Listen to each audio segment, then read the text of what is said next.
All right. Right. Good morning, everyone, and welcome to the Vancouver City Council meeting of Tuesday, November the 4th, 2025. This meeting is being held in person and by electronic means. Council members and the public may participate by either method. Any members joining electronically are reminded to enable video to confirm quorum. The meeting is being live streamed on the city website and YouTube, and meeting progress will be updated regularly on X at Van City Clerk.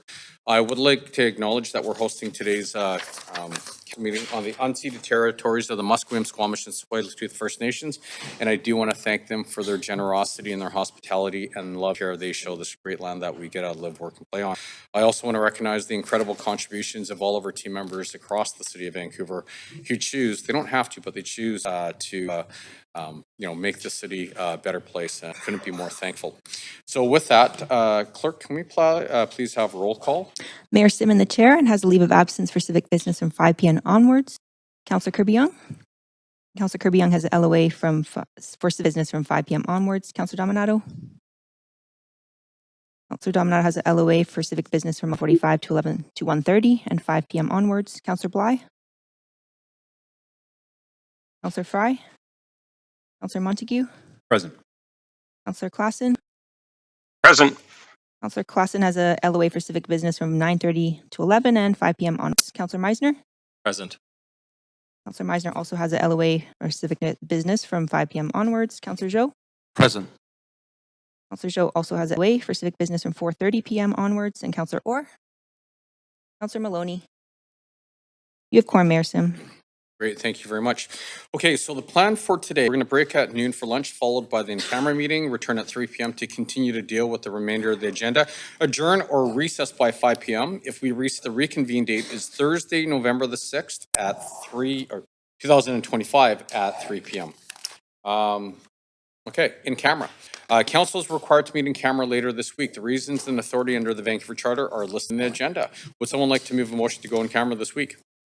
Great, thank you, Councillor Kirby-Young, seconded by Councillor Montague. All those in favor say yay.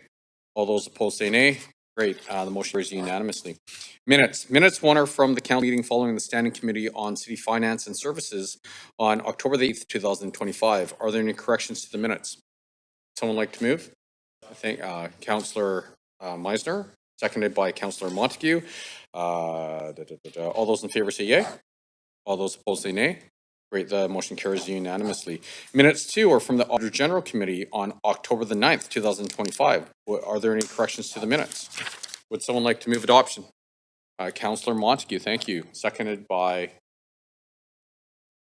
Councillor Kirby-Young, thank you very much. All those in favor say yay.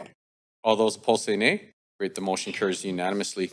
Minutes three are from the business license hearing on October the 14th, 2025. Are there any corrections? Thank you very much. A second by Councillor Montague. All those in favor say yay.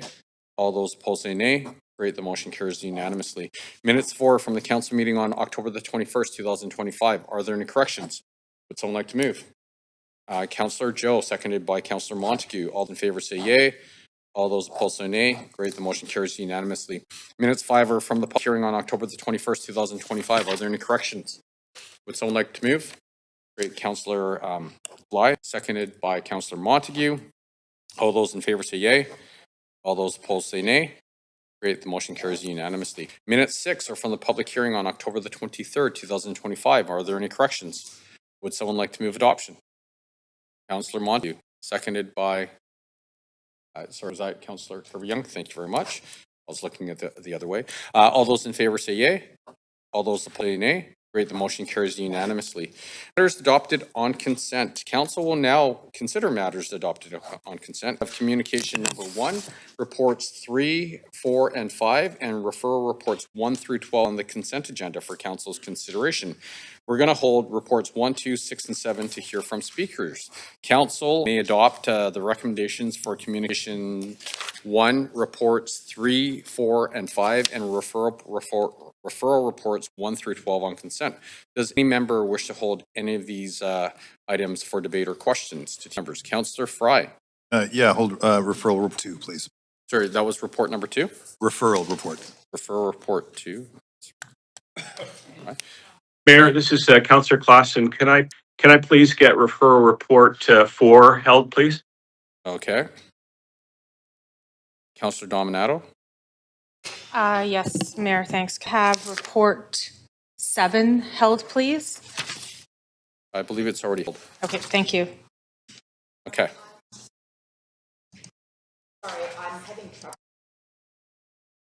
Yep, Councillor Maloney, go ahead. Thanks. I'm just want to hold reports 3 and 4 if they haven't already been held. And I think referral report 2's already been held. Okay. Let me do some mental math here.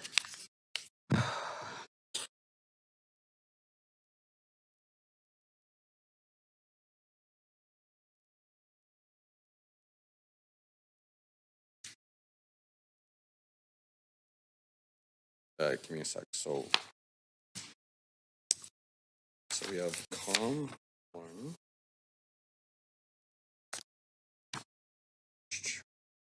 A lot of moving parts here. Okay.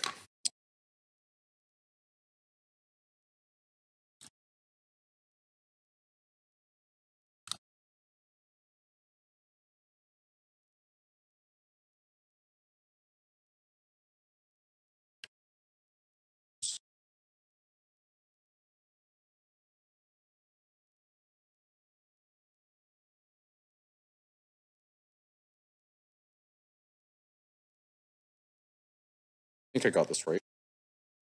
Okay,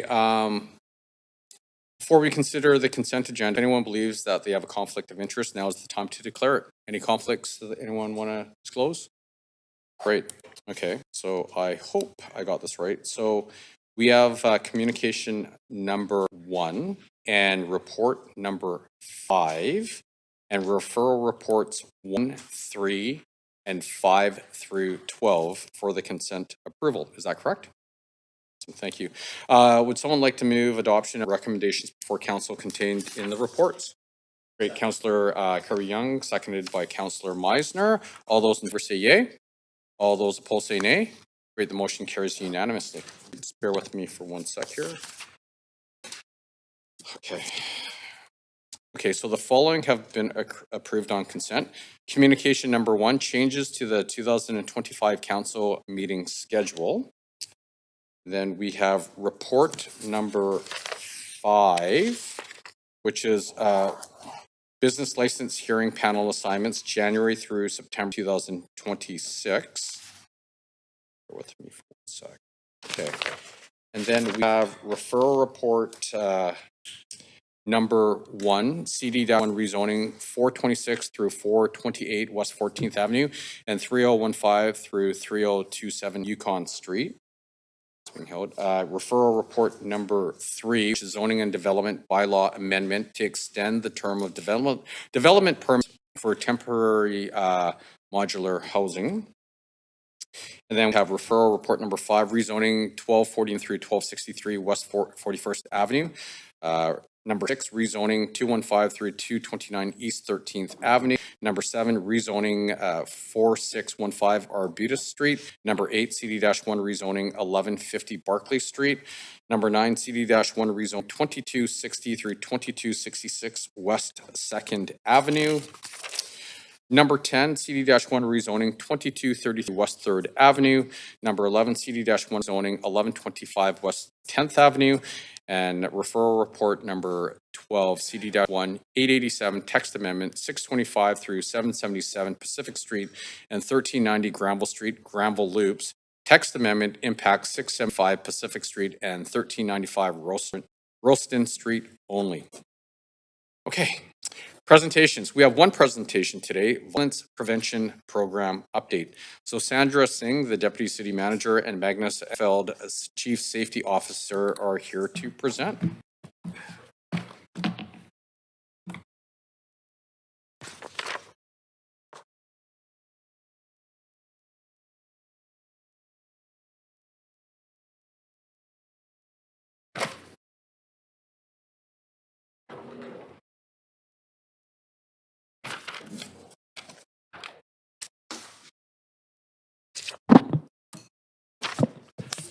Good morning, Mayor and Council. My name is Magnus Felt. I'm the city's Chief Safety Officer. Last year in October, I came to you and presented on the increase in appropriate public behaviors that we saw was experienced by staff across the organization. And we've embarked on updating our violence prevention program. And I'm here today to provide you an update on those activities, some of our progress, and what we've done to date.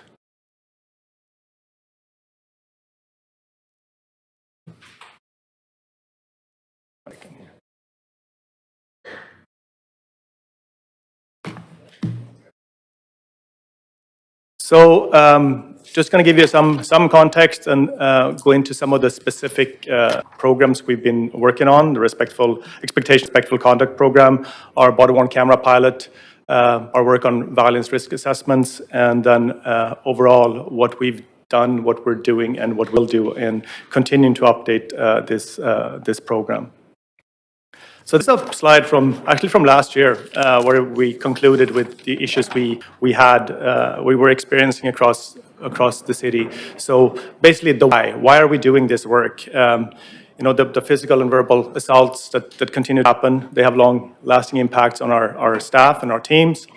If you recall, in 2023, and actually this in 2024, parking enforcement, if you were on that team, one of your colleagues were assaulted every week.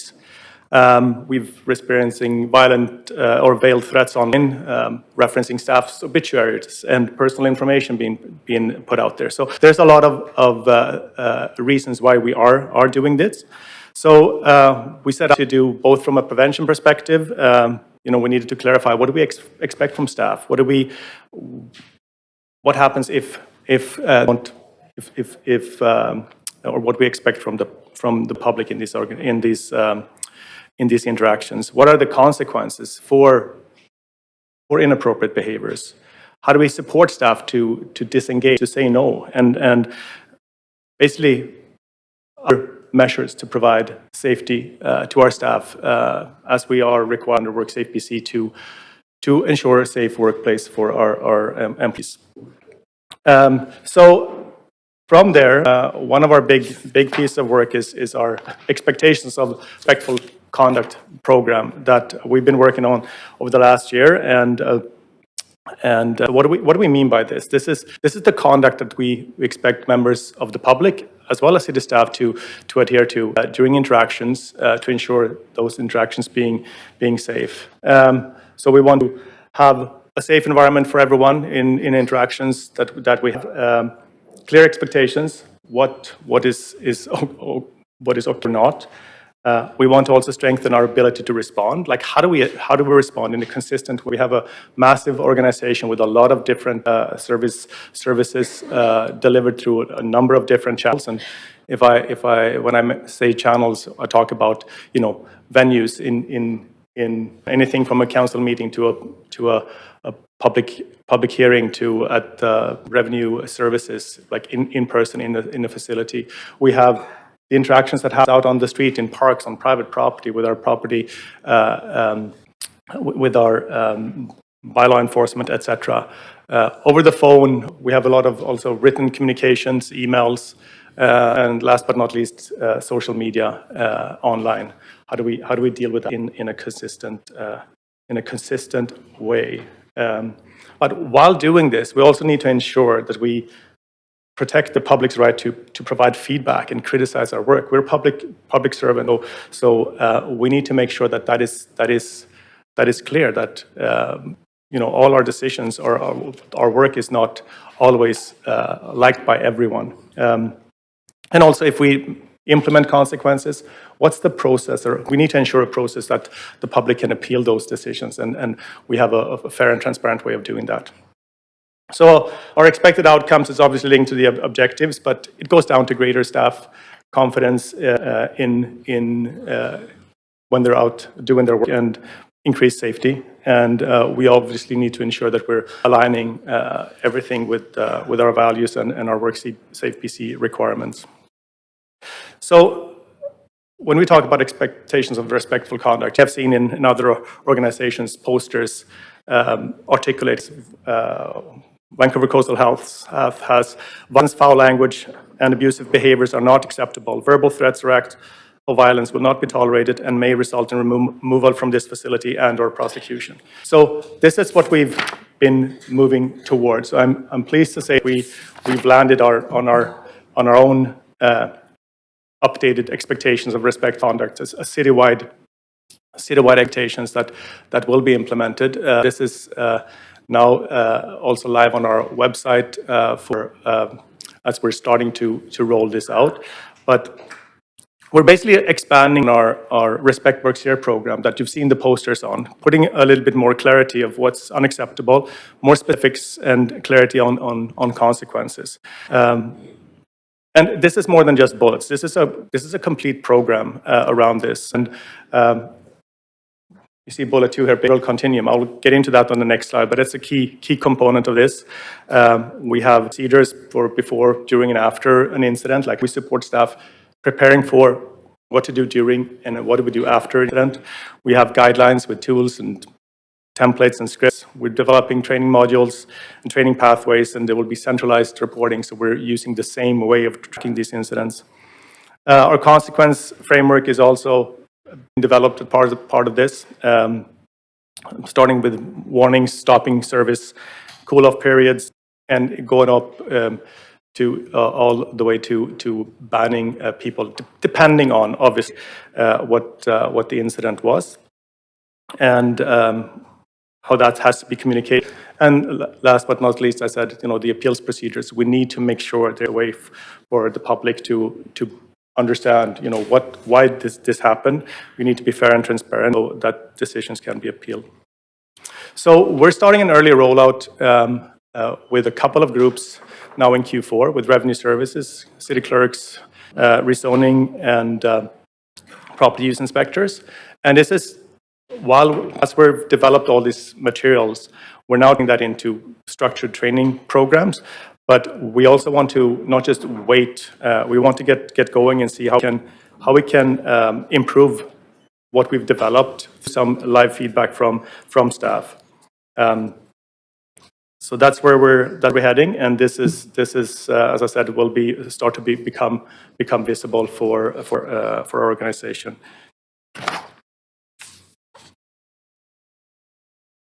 I mentioned the behavior continuum, and this is a key component of our program. We've seen that it's very challenging to define words in terms of behaviors. People have a lot of different meaning to different words. So when we started to talk about behaviors in these three categories of green, orange, and red, it made the conversations a lot easier. So if you look at the continuum, so we start from left, we have the green behavior that we call unpleasant. And as I said, as public servants, we are open to respectful and constructive critique, and sometimes that can be difficult. And also recognizing that sometimes the stakes are high for the public when it comes to them trying to get a permit, understand a tax bill, or paying a parking ticket. We also need to recognize that there are legitimate avenues for complaints from the public. That if someone says, Magnus, you're doing a poor job for this or that, and I'm going to take you to the BC Ombudsperson, that is okay. That is not a threat in the criminal context. So on the other end of the spectrum, we have that the criminal behaviors, which are pretty straightforward. And in the middle, we have that orange, unacceptable behavior. And when we talked about with the working group here, very, very wide stricken working group, we talked about, is this a green-orange behavior or this is an orange-red behavior? All of a sudden, it's much more easy to understand how to deal with it. And as you see here, then that assessment then will drive the response guidance. What do we need to do? So, for instance, in the red behavior, of course, call 911.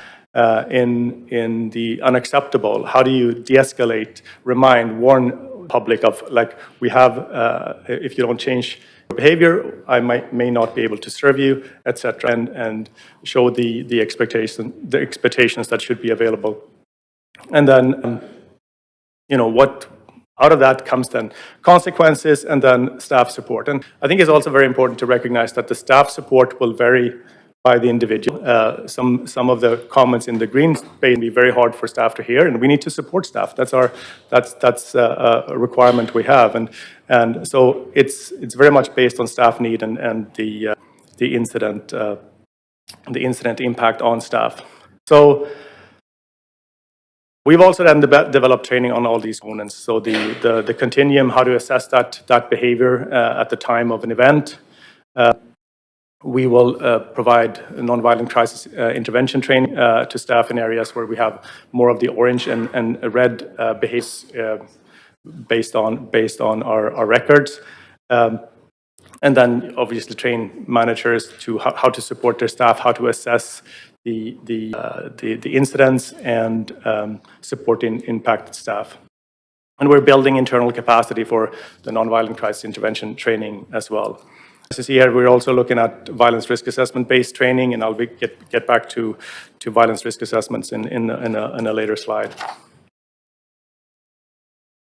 So moving on to one of the programs that we talked about last year. We were doing a feasibility assessment, and it was possible. So we have a body-worn camera pilot out ongoing right now.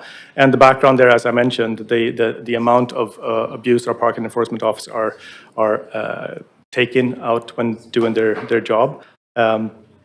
Daily verbal abuse and threats. That's sort of part of their day-to-day business. And they obviously interact with the public in situations where there is tension, there is someone who has gotten a parking ticket. So the rationale here was we needed something else. Park enforcement said we've done the training, we've done the de-escalation training, etc. So we need something else. And we had a requirement to provide a safe work environment. So we said, like, what else is out there? So we knew there was a bit with VPD. We had positive feedback there, so we've worked closely with VPD to get understand their program. And we also know the body-worn camera has been trialed elsewhere with positive impact, both in municipal settings and private settings. So Saskatoon uses it for their parking enforcement officers. City of Gulf, City of Burnaby has some of them deployed, Loblaws, etc. So the objective was basically to see, will these devices deter verbal abuse and threats of violence, and will they ultimately have an impact on the physical and the psychological safety of that work environment for our PEOs?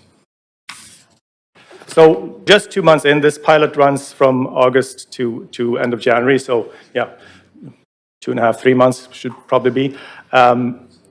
We have a subset of our parking enforcement officers have received these cameras, and we have spread it by shift, by genders, by areas of the city, employment status, and it's also by foot, by vehicle, or by bike, all across the city.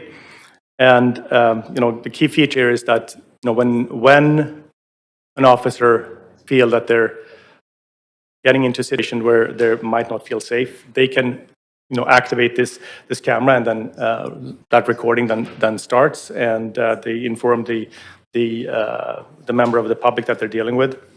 So recording audio and video, and only if that incident turns into something real. If it's de-escalated, that footage will never be looked, and it's just being deleted after a couple of days. And it's also not used for issuing tickets or general enforcement. It's purely there for safety. And so our initial finding is staff really welcome this new tool, and that third quarter of 2025, we've seen less serious events so far. It's early to say. We're waiting until the end of the pilot to draw clear conclusions, but that's what we're seeing. There's a shift from derogatory comments out on the streets to polite. It's shifting to officer, not a derogatory comment, and it appears to de-escalate. So we'll come back. We'll evaluate this at the end of the pilot and see where we're going from there. And so far, like the technology has worked very well for us. No problem so far. So early days, but positive. I mentioned violence risk assessment. This is same as for anything any of our safety programs, it all starts with a risk assessment. What are the risks here? And so this is a requirement whenever there's a potential risk of violence in the workplace. It looks both at the task you're doing or our staff is doing, as well as the location. So there's two components of this. And these assessments are done to identify, evaluate, and control potential risks of violence to protect workers.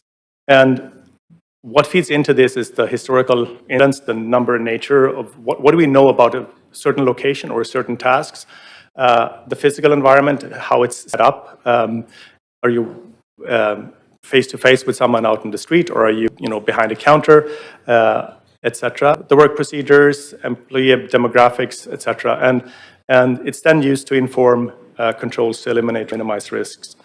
So we've done an assessment of all those that we have completed across the city, and of course we have gaps, but now we know what we have and what we need to do. We've aligned our existing processes both on the violence risk assessment, also with our security assessment report, our SARS, that is run by our security team, that is more focusing on the location. So we now get task risk ratings as well as location risk ratings, and that will drive the training for the staff in those environments. We've completed our security assessment ratings across, over 20 of our facilities, and then based on that, established sort of, okay, based on the security risk, what tools should we have? If it's a high risk versus a low risk, we're identifying at some areas we have too much, and some areas we have not enough of the physical security support or other support. So that's part of that. So the plan is now to roll out this standardized violence risk assessments and SARS to the organization to prioritize controls and interventions, and to basically get to a better place. It's an ongoing process. And then, as we mentioned about the training for the expectations of public conduct, that was driven by, experience how many red and orange incidents we have in an area. This is the same idea. We just have gone with two paths at the same time. So this will help inform that training as well. So this is my last slide. So what we've overall, we've mentioned we've completed in the regulations and policy piece, we've completed our body-worn camera policy. We've completed this framework expectation of respectful conduct, which we are now underway of rolling out with the implementation of those escalating consequences. And I also, when we talk about consequence, I just wanted to mention also that, the goal there is to, as a first instance, shift someone from one contact channel to another. Like if it's an in-person channel, say, okay, you have to send me an email, and because you're removing staff from that interaction. So looking at other ways of delivering that service. So needless to say, we are updating our violence prevention program, which is why I'm here. We're also rewriting our violence prevention policy, and there's a review respecting the workplace policy underway with HR at this time as well. And going forward, we're looking at updating bylaws and policies as required, and we're anticipating more WorkSafe PC or new WorkSafe PC requirements in 2026 that we need to accommodate as well, obviously. On preventative measures, we've changed the name on the parking enforcement officers' uniforms. Might seem as a small thing, but switching from parking enforcement to bylaw enforcement is this actually came from them saying, when I'm using an engineering uniform with bylaw enforcement, they felt that they had a different respect because people wasn't clear what they were actually enforcing. We've implemented safety plans for impacted staff. If there's situations at public hearings where we know of certain staff being targeted, we work with them to come up with, okay, how can we make your participation in this meeting more safer? And as I said, the property risk rating or the location risk rating is set for City of Vancouver facilities. The camera pilot, body-worn camera pilot is underway. We're continuing to review and upgrade our security here at City Hall. Training materials is also underway, and also with the change on the visuals of the parking enforcement officer uniforms. Same idea there that came from them, saying, I feel less targeted if I wear my summer uniform versus winter uniform. So why was that? So that's a change.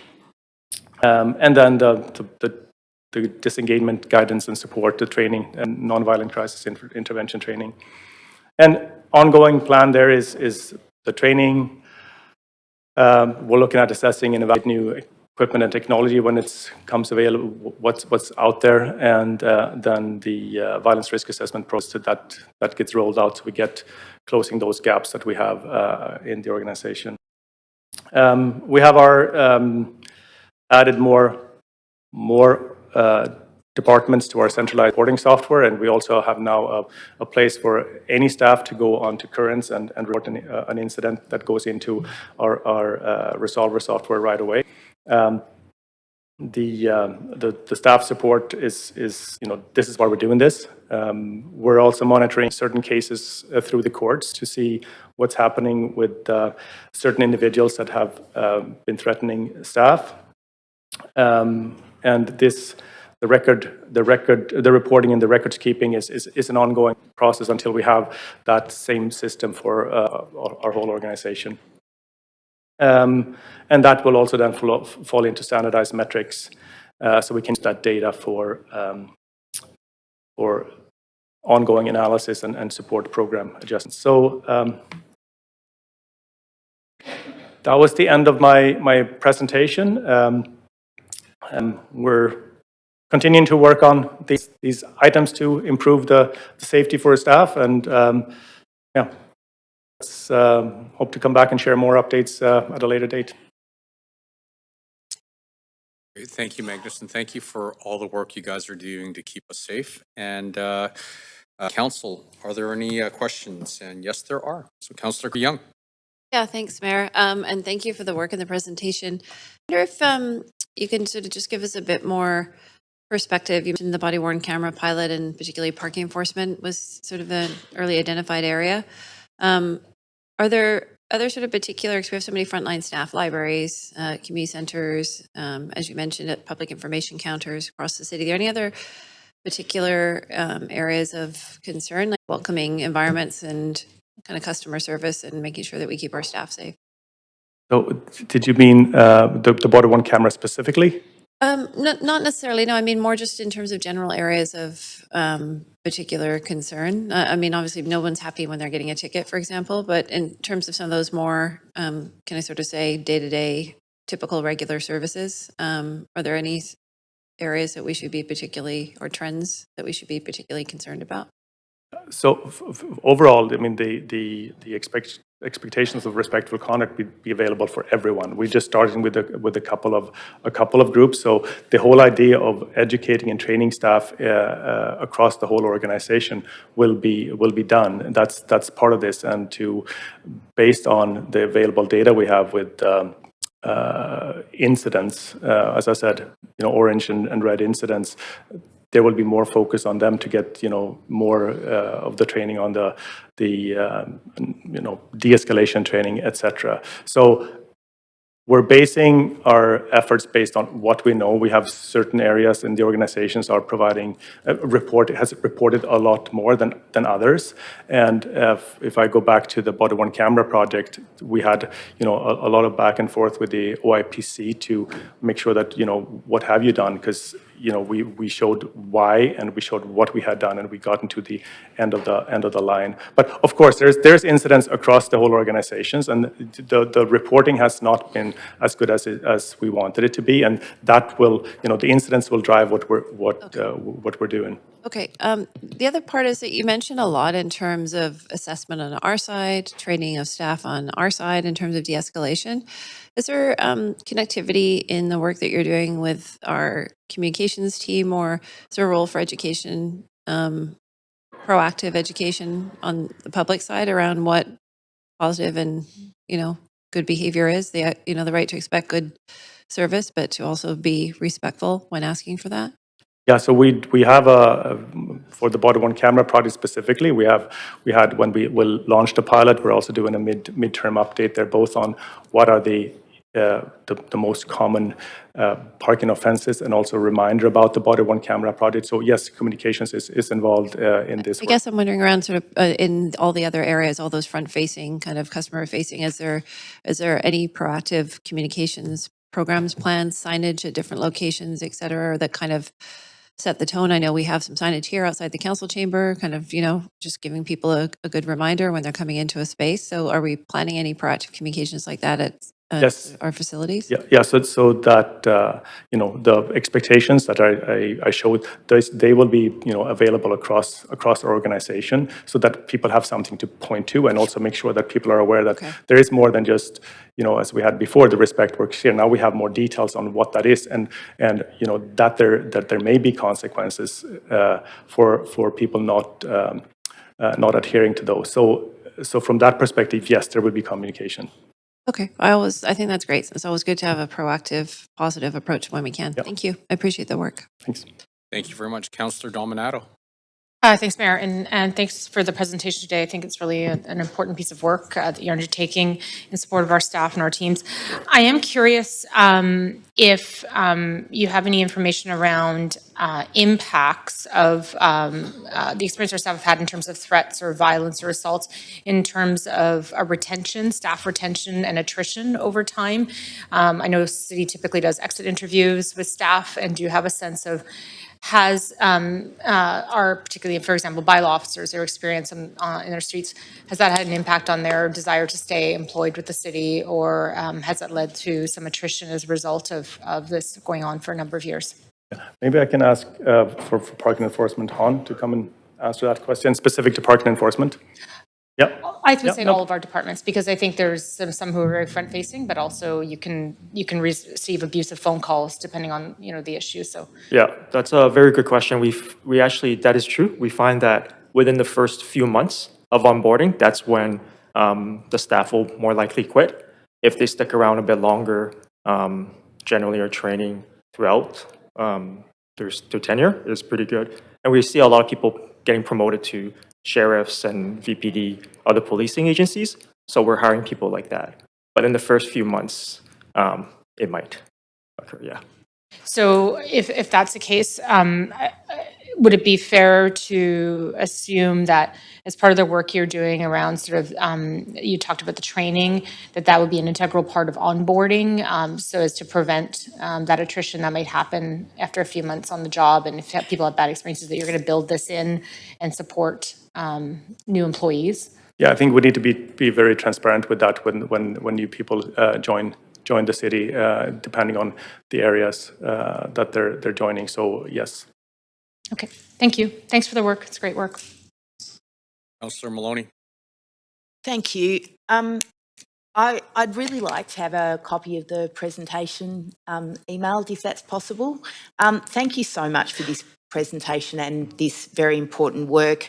I'm really very taken aback by the level of violence and abuse, especially to our bylaws officers, and I really feel as though we should be doing more. I mean, I appreciate the body-worn camera, and I'm really hoping that helps the situation, but I feel like there's no acceptable level of physical violence against City of Vancouver staff.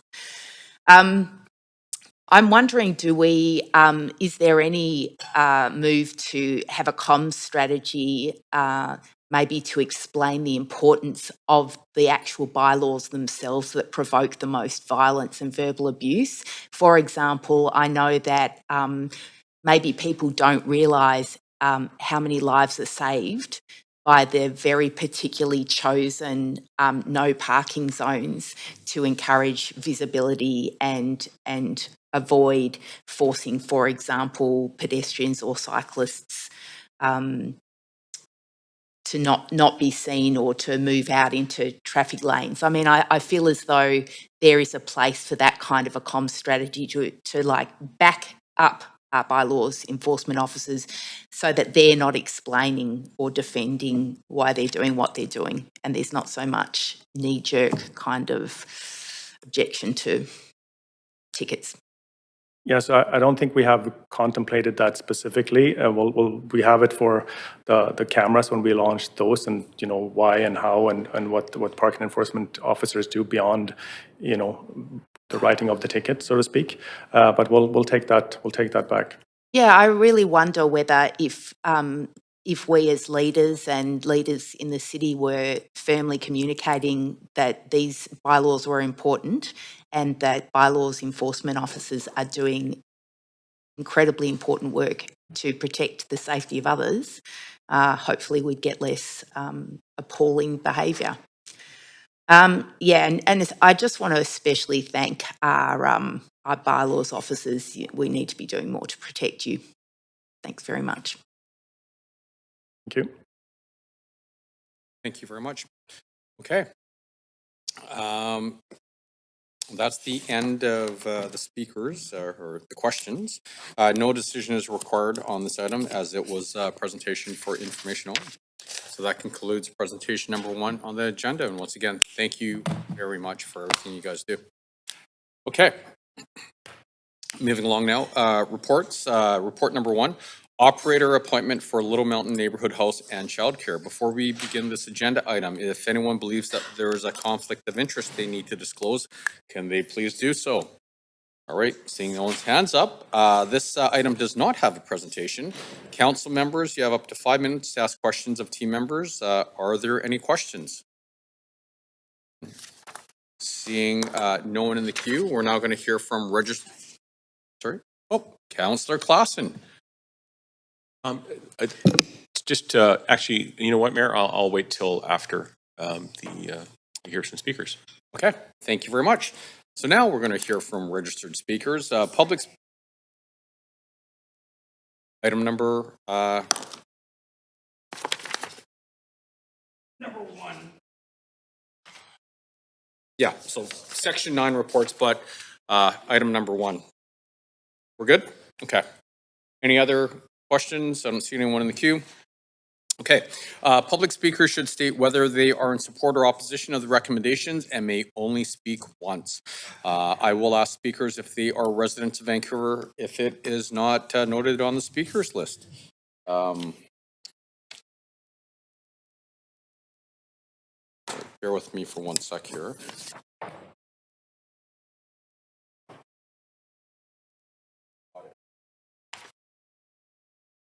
Figured it out on my own. Okay. Our first public speakers are Joel Bronstein and Adam Madison, Little Mountain Neighborhood House Society.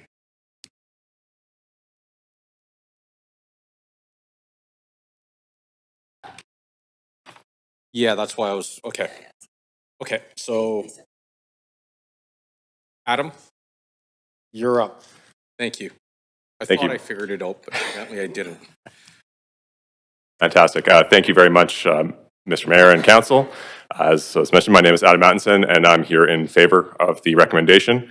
And I'm honored to serve as the president of the Board of Directors for the Little Mountain Neighborhood House. I'm joined today by our Executive Director, Joel Bronstein, as well as several members of my fellow board members who are here in the gallery and watching online today. Together, we are incredibly proud to represent an organization that has been a cornerstone of the Riley Park neighborhood for decades. On behalf of our board, our staff, and the thousands of residents we serve each year, I want to extend our deepest thanks to council and to city staff for your continued support and partnership. Your commitment to inclusive, community-based services has made it possible for us to do our work, particularly after our original building on Main Street was lost to a tragic fire just over 2 years ago. We are deeply grateful to the city for their support, helping us relocate to our interim Kingsway location, along with our various community partners and resilient staff who have enabled us to ensure that the neighborhood house and its services continued in the face of incredible challenge and disruption. Little Mountain Neighborhood House is more than just a facility. It is a place where people of all ages, backgrounds, and experiences come together to connect, learn, and grow. We provide a wide range of programs and services, from early childhood education and youth engagement to newcomer settlement and senior support and wellness to food security initiatives. We work closely with our government partners and community organizations to ensure that our services are responsive, inclusive, and accessible to all. The opportunity to operate this new facility is a dream realized. It has been a strategic objective for our organization and many iterations of our board for more than a decade, and it represents a significant step forward in our ability to better serve the community. This new space will allow us to expand our programming, deepen our partnerships, and continue building a neighborhood where everyone feels welcome and supported. As we move forward, we recognize the growing need for our services that we provide. Changing economic conditions are placing increased pressure on families, newcomers, and vulnerable populations. In response, we remain committed to ensuring that our programs continue to meet the evolving needs of our community with compassion and care. We look ahead with optimism and determination, and with your continued support, we will keep building a neighborhood where everyone feels welcome, supported, and empowered. Thank you for your trust and partnership, and we are excited to continue this journey together. Thank you very much. Our next speaker is Joe Bronstein.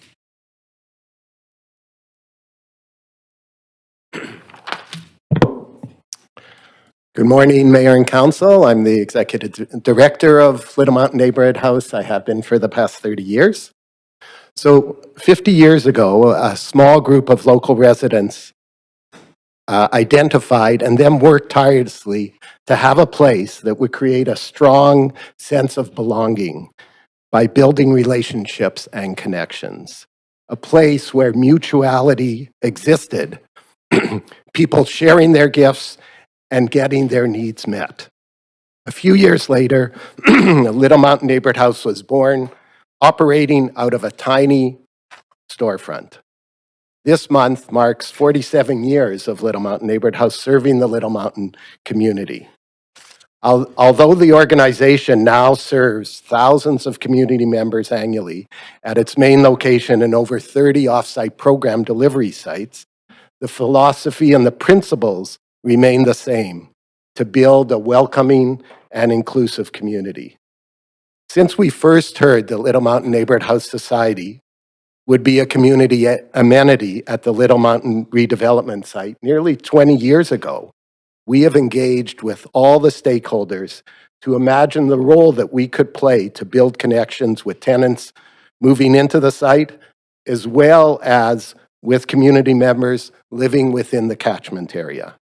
In fact, this Saturday, the Neighborhood House and other organizations involved with the site will be hosting a welcoming event for the tenants that moved into the 62-unit social housing building adjacent to the new location of the Neighborhood House. As the building nears completion, we foresee the challenges and the opportunities that await us and the community.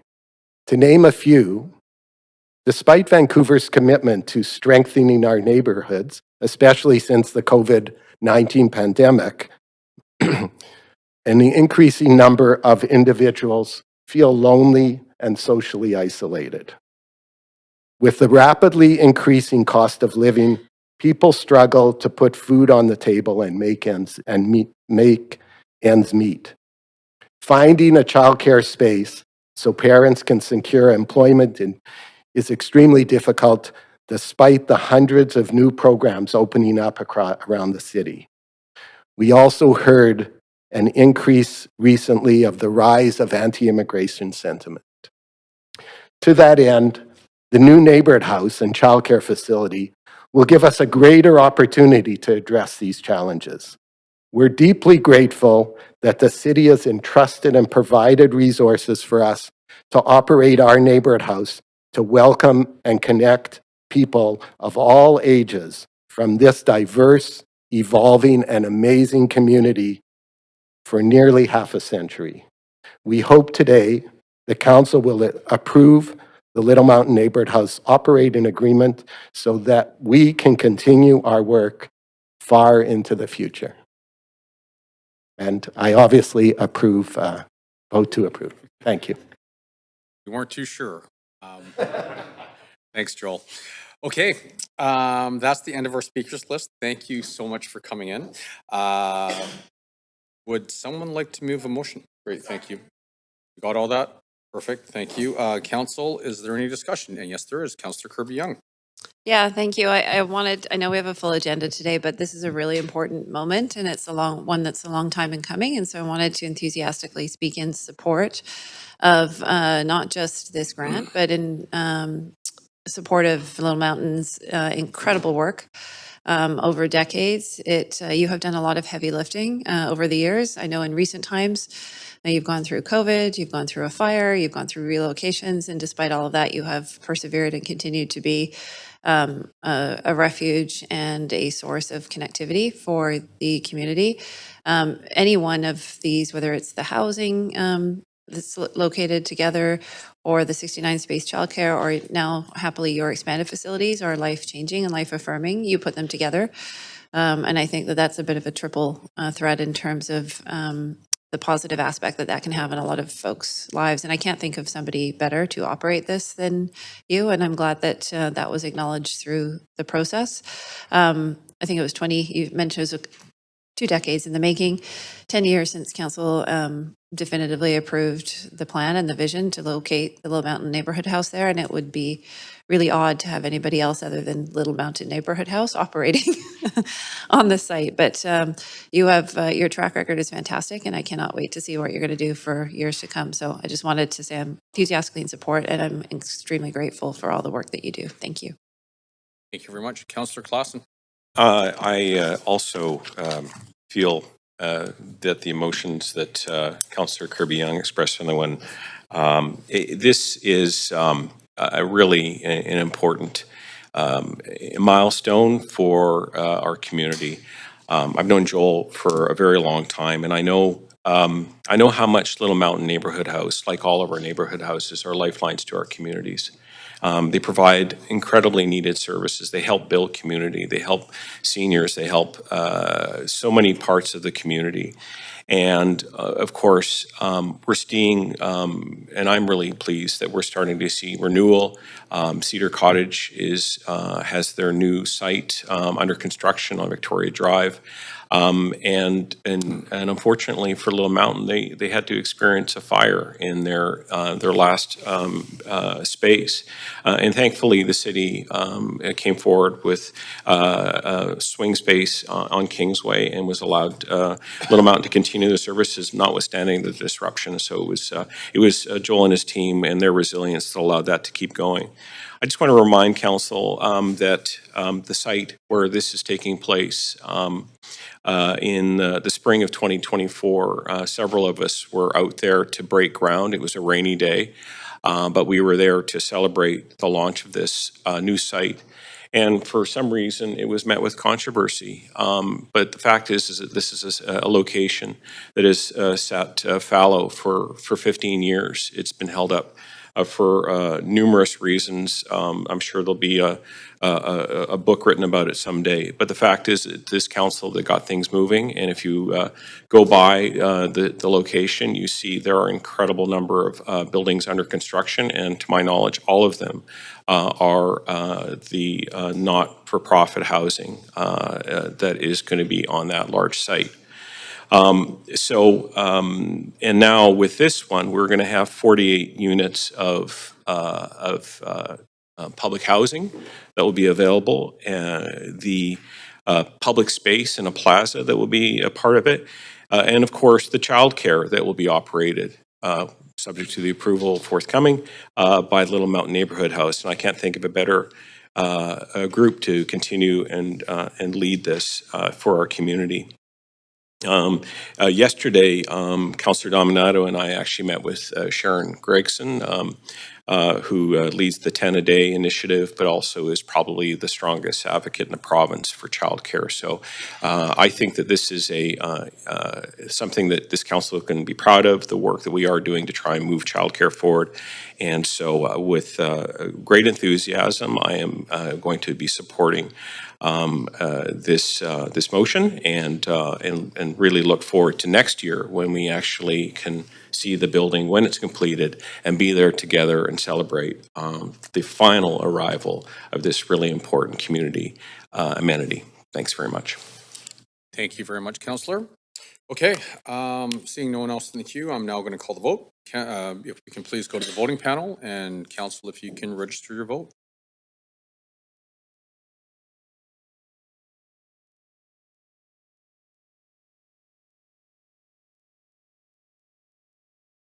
Councillor Montague.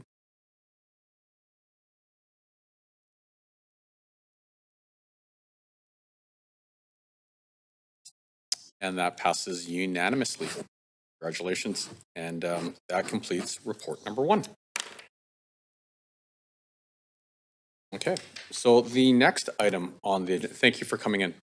The next item on the agenda is number 2, Downtown Eastside Directions and Initiatives, Actions Update. Now, before we begin this agenda item, if anyone believes they have a conflict of interest, now is the time to disclose it. Seeing no one in the queue. Okay, I'd like to note that council has 2 reports before it today that focus on the Downtown East Side. The first report is Report 2, RTS 17846, Downtown East Side Directions and Initiatives Actions Update. Report 2 includes a grant to the Downtown Eastside Community Land Trust, a temporary occupancy permit pilot, revisions to SRO regulations, updates from staff, and advocacy proposals. The second is Referral Report 2, RTS 18120, Downtown Eastside Housing Implementation Referral Report. This referral report deals with housing and zoning matters, including ODP and zoning bylaw amendments, and is recommended to be referred to public hearing. In today's meeting, council and speakers should refrain from discussing, commenting, and debating the contents and merits of referral report number 2. I'm going to say that again, just so we're very clear. In today's meeting, council and speakers should refrain from discussing, commenting on, and debating the contents and merits of referral report number 2. Of course, council is free to ask questions about referral report number 2, but the procedure bylaw says the questions must be limited to the decision to refer or otherwise concern the process leading to the recommendation for referral. And by the way, if we get tripped up along the way, I know we're going to get some guidance from all the powers that be to make sure we keep on track to the process. That's right. There's 2 pieces. Yeah. And so, yeah, this is a very unique situation. I don't think we've ever come across this like this in council. So I'm going to ask for some assistance along the way just to make sure we follow the process accordingly. And so I may have to come in and guide the conversation along the way. So, okay. If council refers referral report 2 to public hearing, speakers are encouraged to attend the public hearing and provide all their comments in respect of the housing and zoning matters and other content of referral report 2 at the public hearing. Further, if referral report 2 is referred to public hearing, council is advised to defer any question and comments until the public hearing, at which time council is free to consider all matters included in referral report 2. Now, this item has a team member presentation, and we have team members to present this item. Good morning, Mayor and Council. Sandra Singh, one of the 3 deputy city managers here at the City of Vancouver. I am joined here today by staff from multiple departments to provide you with a coordinated update on our work in the Downtown East Side. With me are Josh White, General Manager of Planning, Urban Design and Sustainability, and members of his team, Margaret Whitkins, General Manager of Arts, Culture and Community Services, and members of her team, Corey O'Kell, General Manager of Development, Buildings and Licensing, and staff from her teams, and Maria Puntikis, our Chief of External Relations, and members of her team. Oh, sorry, the presentation should be up. We're sharing. Great, perfect, thank you.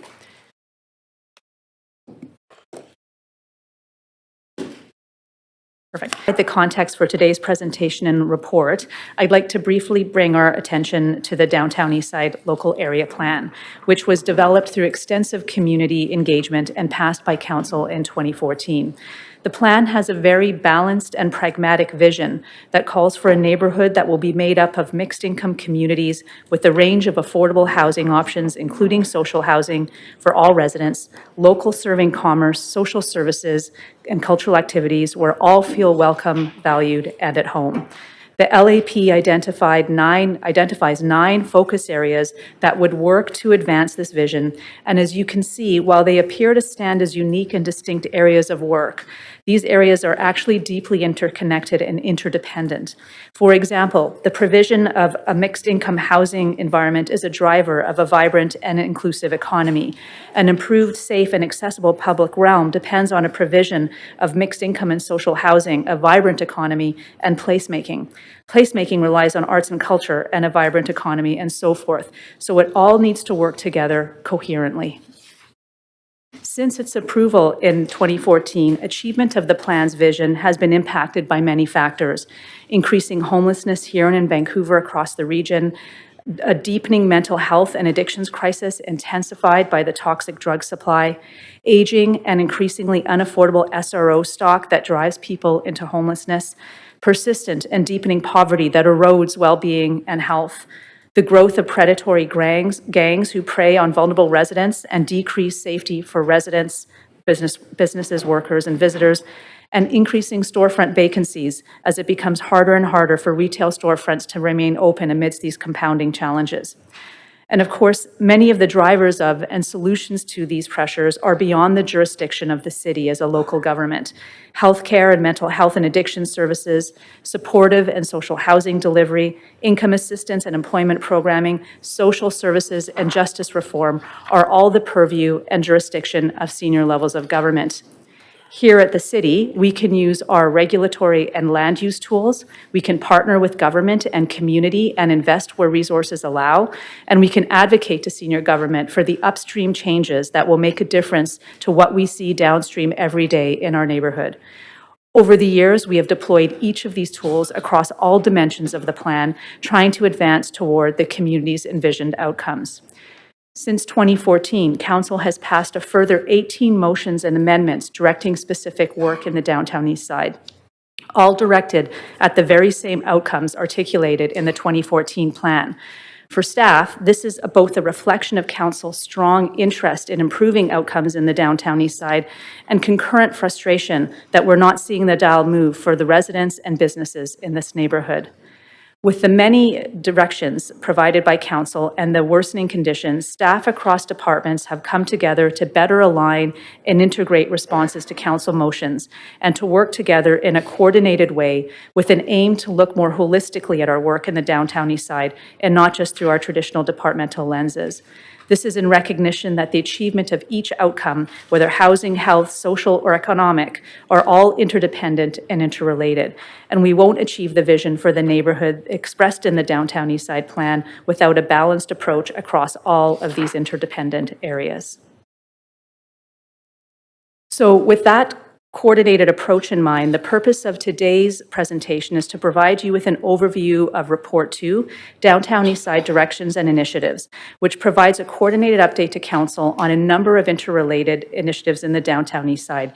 These are primarily in response to a range of Council motions and existing policy and program work, and they're mapped to 4 areas of the Downtown East Side Local Area Plan: healthy homes for all, vibrant and inclusive local economy, improved well-being for all, and improved safe and accessible public realm. Near the beginning of the presentation, I'll also very lightly provide high-level information on Referral Report 2, Downtown East Side Housing Implementation, only because it is making recommendations relevant to the housing economy and well-being outcomes in the Downtown East Side, and it's relevant to the recommendations in this report. However, it's important, as the Mayor noted at the outset, to note that questions, comments, and discussion of this referral report should not happen today, but should be reserved for a public hearing, should this be referred later on Council's agenda. So first, this report to Downtown Eastside Actions Update includes an extensive Appendix A that outlines a wide range of work across the 4 highlighted plan areas. As council can see, there's a lot of work underway in the neighborhood and with community partners and government partners. We ask that you receive this report for information, and we plan on providing such an update annually moving forward, and future reports will include information across all 9 areas of the plan. We have 3 sections in the presentation today related to the local area plan, Area 2, Healthy Homes for All. In this first section, we're going to very briefly discuss the recommendations in Referral Report 2, Downtown Eastside Housing Implementation. And as a reminder, questions, comments, and discussion should not happen today, but should be reserved for the public hearing when that is scheduled. The purpose of the referral report is to address the housing directions from the 2023 motion, uplifting the downtown east side and building inclusive communities that work for all residents. I guess she's concerned that there isn't more information. No, in the Q&A, the 11 versus 9 is wrong.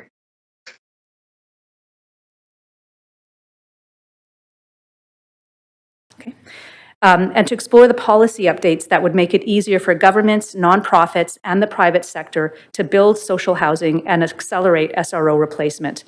The report proposes a number of changes to advance and accelerate the delivery of affordable social housing, including specifically aligning the affordability requirements for social housing in the downtown east side with senior government funding programs, amending or adding inclusionary housing requirements, increasing allowable building heights and density to enable social housing, accelerating SRO replacement, and enhancing tenant protection policies. As mentioned, this is a very brief overview, and the full discussion will happen should the item be referred to public hearing. The second and third sections relate to SROs, so I'm going to turn it over to staff from ACCS to present these sections. Thank you, Sandra. My name is Monica Church. I'm a senior planner with SROs and Supportive Housing and ACCS. And I will be providing you with an update on the SRO revitalization framework, as well as SRA vacancy control, and recommendations to support the Downtown East Side Community Land Trust, as well as private SRO owners through our SRO grants. So as many of you know, Vancouver has 169 SRO buildings, the majority of which are located in the Downtown East Side. SROs play an important role in the housing continuum for over 6,200 residents who make their homes in these small single rooms, often as a last resort before homelessness for many of the city's lowest income residents. Today, many SRO buildings are at risk with deteriorating conditions, fire, floods, heat, and seismic exposure, as well as loss of affordability, putting tenants at increased risk of displacement into homelessness. The city, province, and federal governments have a long-standing history of partnering on efforts to improve and replace SRO housing, but the scale of the challenge has meant that significant gaps continue to exist. Therefore, in 2023, an intergovernmental working group on SROs was formed in response to a recognition across all 3 levels of government that a greater level of coordination and investment was needed to address the urgent and growing housing needs of low-income residents. The city has a role in replacing SROs with self-contained social housing over the long term, while ensuring that buildings are safe and habitable in the near term. In its primary function as a regulator, the city has policies and bylaws in place that enable the delivery of social housing, some of which is for SRO replacement, and implements numerous bylaws and policies that protect the stock as low-income housing and ensure compliance with life safety standards in the interim. In its role as investor, the city provides land and capital grants towards SRO replacement, owns and operates some SRO assets, and provides grants to nonprofits to improve existing SRO buildings. Finally, as a partner and advocate, the city partners with nonprofits and advocacy groups working with tenants to improve SROs and advocates for funding to senior levels of government who have a primary role in developing and allocating funding to increase housing supply, improve affordability, and support the non-market sector. So through the Intergovernmental Working Group on SROs, the city drew on the insights and foundational work undertaken to develop an SRO revitalization framework. Over the long term, the primary goal is to replace SROs with self-contained social housing that is affordable to low-income tenants through both city land use regulations that enable SRO replacement, as are being proposed through the Downtown Eastside Referral Report, as well as investments from senior levels of government. Given the significant time and investment that will be needed to adequately replace all SRO buildings, stabilization measures that ensure the stock can be safe and habitable for tenants are equally important. Without policies and investments that secure and improve the existing stock, the city will continue to see building closures that require emergency response measures, result in the displacement of tenants, and contribute to ongoing challenges and costs related to homelessness. Advancing the dual goals of SRO replacement and stabilization will require each level of government to leverage its unique role to coordinate regulatory and investment efforts, as shown in the image here.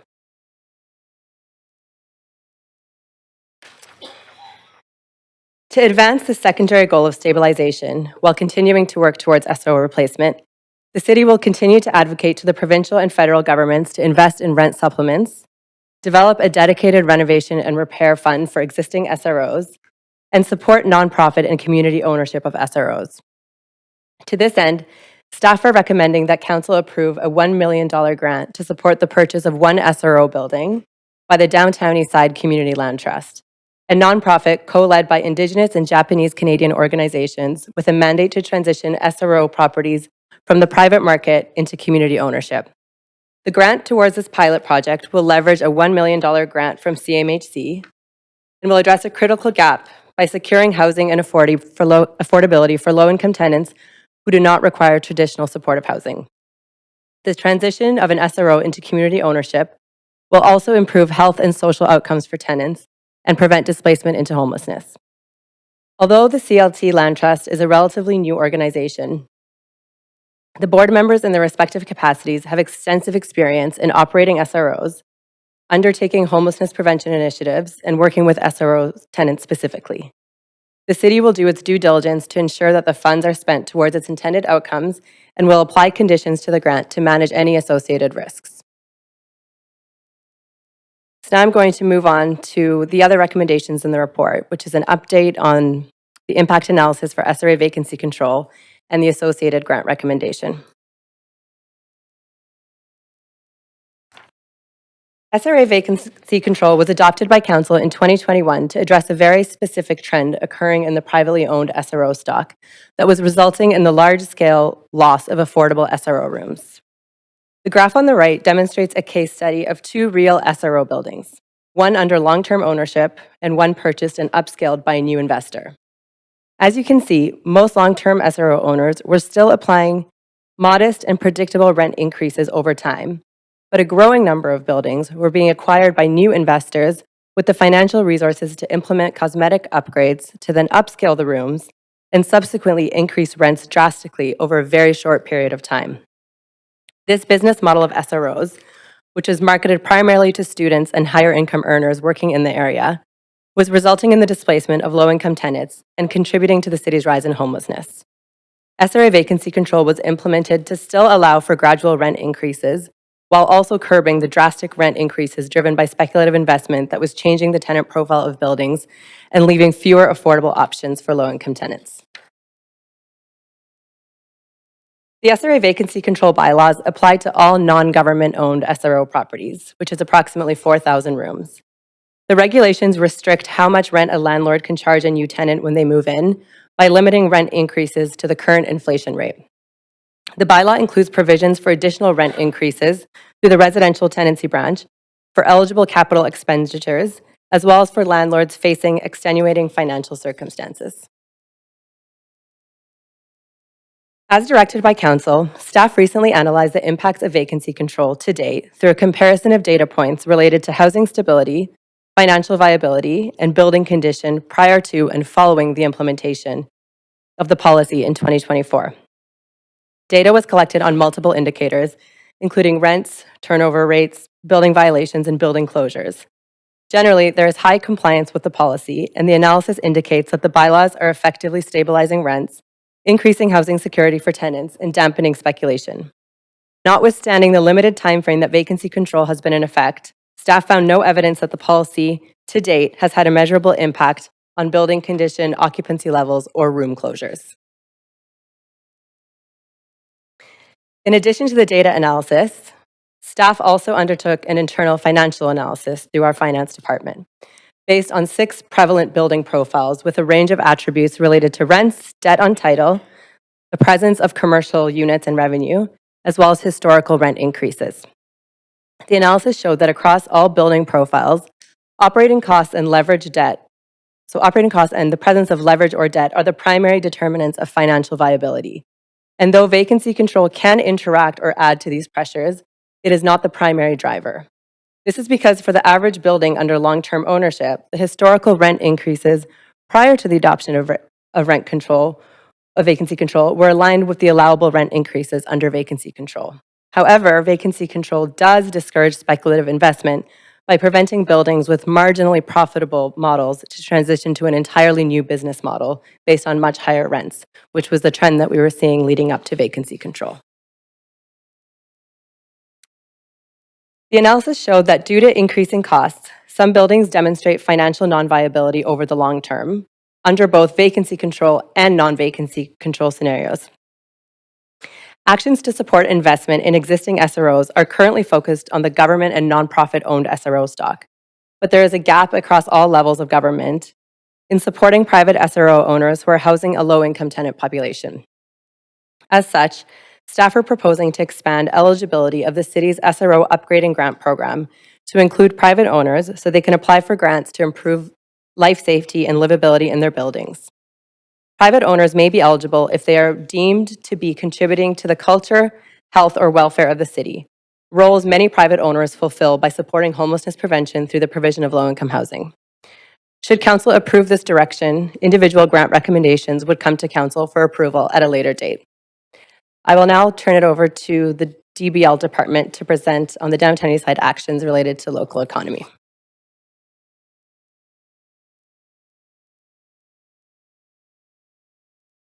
Thank you. Corey O'Kell, General Manager, Development, Buildings and Licensing. So we're here today to provide you with an update on the Downtown East Side Temporary Occupancy Permit Pilot. So through Council direction in July of 2025, through a Council motion, from vacancy to vitality, launching a temporary use pilot for empty storefronts in the Downtown East Side, with targeted outcomes of fewer vacant storefronts in the Downtown East Side, increased social and economic activity in the neighborhood. We're now proposing a 2-year pilot of simplified permit process and reduced requirements for building occupancy for 6 uses. 5 uses are exempt currently from the change of use development permit, which are barber shop, beauty salon, beauty and wellness center, retail store, general office, and healthcare office. The Downtown East Side pilot is looking to add Artist Studio Class A. The permit process and building requirements are the changes in use are allowed among the 6 uses without change of use development permit. Building upgrade requirements will be limited to life safety via time-limited occupancy permit. And we will ask for a non-enforcement resolution of the Zoning and Development Bylaw and the Vancouver Building Bylaw to enable inclusion of Artist Studio Class A. We also are proposing proactive inspections of vacant properties for property owners and prospective tenants. We will offer those proactive inspections. There we go. We'll offer those proactive inspections to see if the vacant space meets the minimum life safety requirements for the pilot uses. The inspection fee will also be waived for those. We'll be providing information workshops for BIAs, property owners, and prospective tenants. And we will be doing communication and promotion of the pilot and existing pathways that can be used in activating storefronts as part of that. I will now hand it over.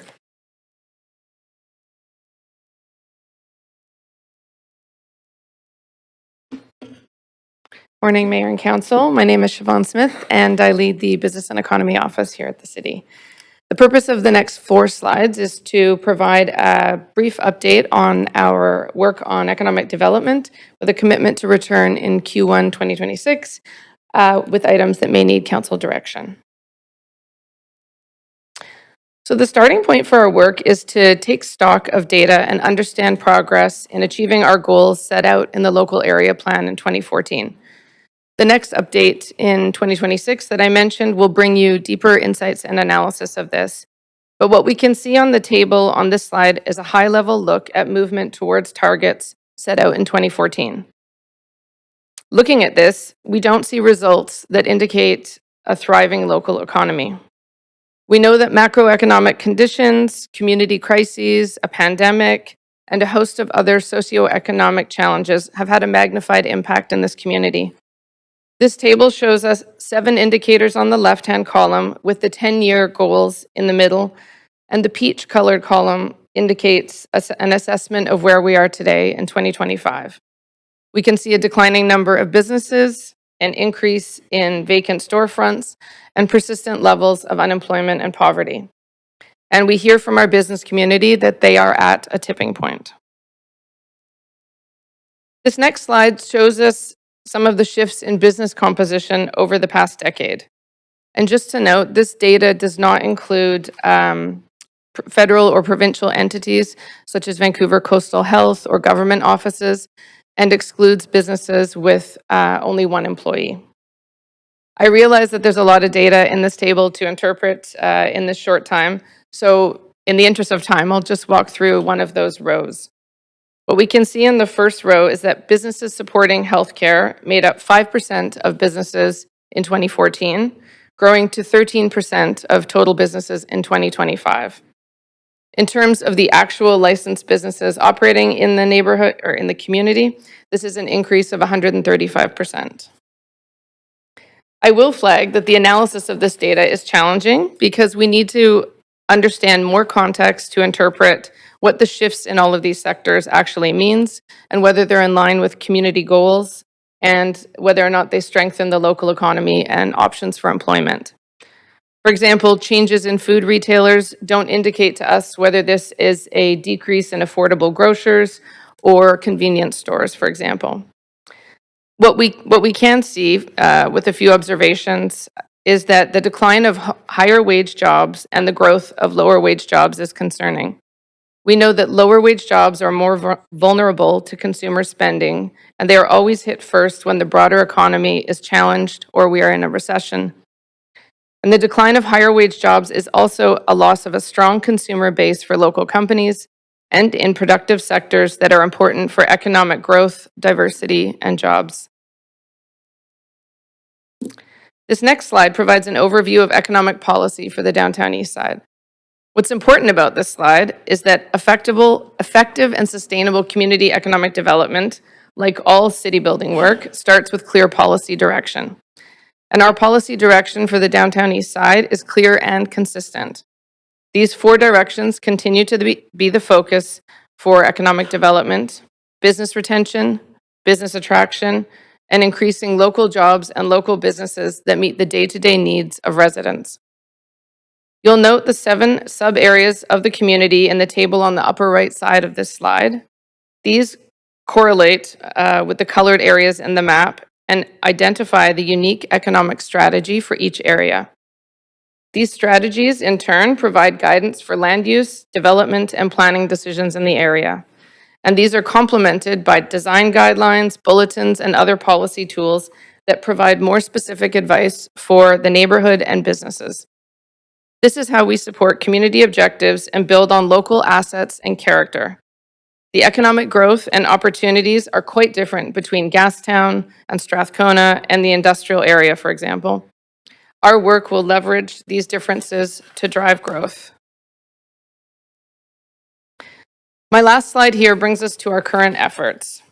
We are working on a renewed, action-oriented approach together with the BIAs that recognize that driving local economic progress is a shared responsibility and that collaboration is imperative for lasting results.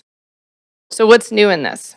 We're working in partnership with the BIAs, and we're focused on integrating all economic development and business-related initiatives for coordination and alignment to deliver increased impact. With our colleagues in city teams, we will review and refocus our ongoing work as needed. Our starting point for this is data analysis to ensure that we have an informed approach and identify what is within the remit of the city to address, while also concurrently and importantly, delivering on some immediate action items with other teams, including the proposed vacancy pilot you're considering today, a review of grant programs, and our important work on community economic development. And just a couple of updates on our community economic development initiatives. The Community Economic Hub, which is anticipated to open at 525 Powell Street in early 2028, is an exciting social infrastructure project that's co-located with a non-market housing development. It has the purpose of enabling income and employment activities for people who are typically excluded from mainstream business opportunities. And some of the key programming includes a food business incubator kitchen for local entrepreneurs, a flexible space for training, workshops, and meetings, and a community corner market for local vendors. As I noted at the outset, we recently launched this work and will return to Council in Q1 2026 with an update on progress.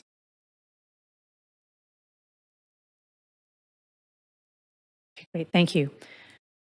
This last section of the report of the presentation discusses a diverse range of work related to improved well-being for all and improved safe and accessible public realm. In 2025, the city focused on enhancing well-being through improved access to public washrooms, access to storage and daytime drop-ins, supporting VCH and its delivery of mental health and substance use supports. And there's more information about this work in the appendices. For now, there is an urgent need for provincial funding to sustain 2 daytime service sites beyond March 2026, including the storage services at 390 Main Street. Proposed ongoing advocacy for these services is covered in Recommendation I. Public realm work emphasized street and public space cleanliness, park accessibility during the daytime, structure removal, graffiti abatement, and creating welcoming and engaging environments. There's further information on this work in the appendices as well. Recommendation J in this report recommends continued advocacy for bail and sentencing reforms under the Criminal Code and expansion of diversion courts to prevent the release of repeat violent offenders awaiting trial, as these repeat offenders undermine safety for vulnerable residents, businesses, and the broader community. So, Council, that is it for our presentation today. We do have staff here to respond to any questions that you have on Report 2, with the reminder that any questions and discussions on the referral Report 2 should be reserved for public hearing on December 9th or another day that Council may refer it to. Thank you. Great, thank you very much. Mayor, I just have a quick question. I'm not sure if it's a point of order or procedure. Just, if you could bear with me for a second. I just am noting that we have many speakers who are here. We have many questions on the queue. We have an hour before lunch, and after that is in camera for 2 hours, which would mean speakers would be waiting for 3 hours to get their turn to speak likely. I wonder if council would be open to moving straight to speakers and then asking questions of staff after, just to allow folks who are here to speak. So if I've done this the wrong way, let me know, but I'm pretty, yeah. That's a motion, if I may. Sure. Thanks. Second. Okay, any discussion? All in favor say yay. All those opposed say nay. Yes, Councillor? I just had one clarification question on the motion, and is that to hear all speakers or just speakers until we would normally break at noon? Because that wasn't clear to me. Because we have 22, right? My intention was all speakers. It's about 63 minutes if everyone takes all their time. Okay. Did the quick math, so We'll be extending. I'd be happy to move the motion, edit the motion to extend to include all speakers. Okay, thanks. I just wanted to be clear. Thank you. Okay, so why don't we, Clerk, do we have to re-vote on that? No, okay. We'll extend past noon. But, you know, I think we're going to get there at 11:59 anyways, so. Okay, so we are going to, thank you, Councillor. That's a great recommendation. Let's jump right into speakers then. Let me just grab the speaker. Sorry, oh, I thought we voted on that. There we go. Okay, so all in favor say yay. Okay. All those opposed say nay. Great, the motion carries. So let me just grab the speakers list here. So we are going to jump into speakers. Okay. So public speakers should state whether they are in support or opposition of the recommendations and may only speak once. I will also ask speakers if they are residents of Vancouver, if it is not so noted on the speakers list. Our first public speaker is Brian Conway, President and Medical Director, Vancouver Urban Healthcare Center. And Brian, are you on the line? Is Brian there?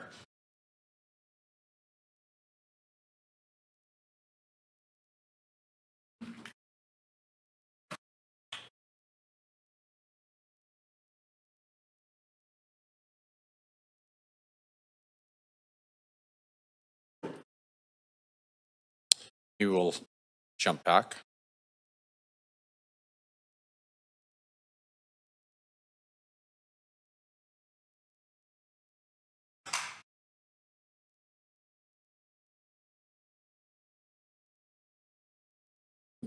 Can we, maybe we'll jump a couple and then we'll go back. That's, you know, it's a unique situation here. Okay. Okay. We're not going to miss Brian there. Speaker number 2 has withdrawn. Speaker number 3 is Kyoko Judy Hanazawa.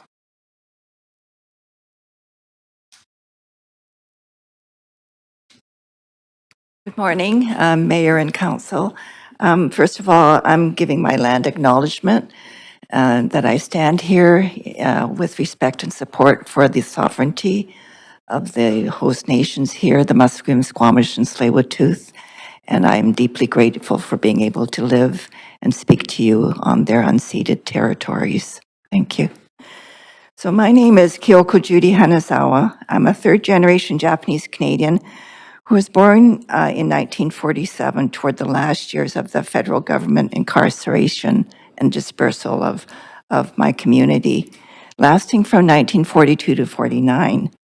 And by 1950, my family and extended family members were part of a small community group of Japanese Canadians who settled in Vancouver's downtown east side, Strathcona neighborhood, an area including Powell Street, which had been a thriving Japanese Canadian business district and residential neighborhood in pre-war times.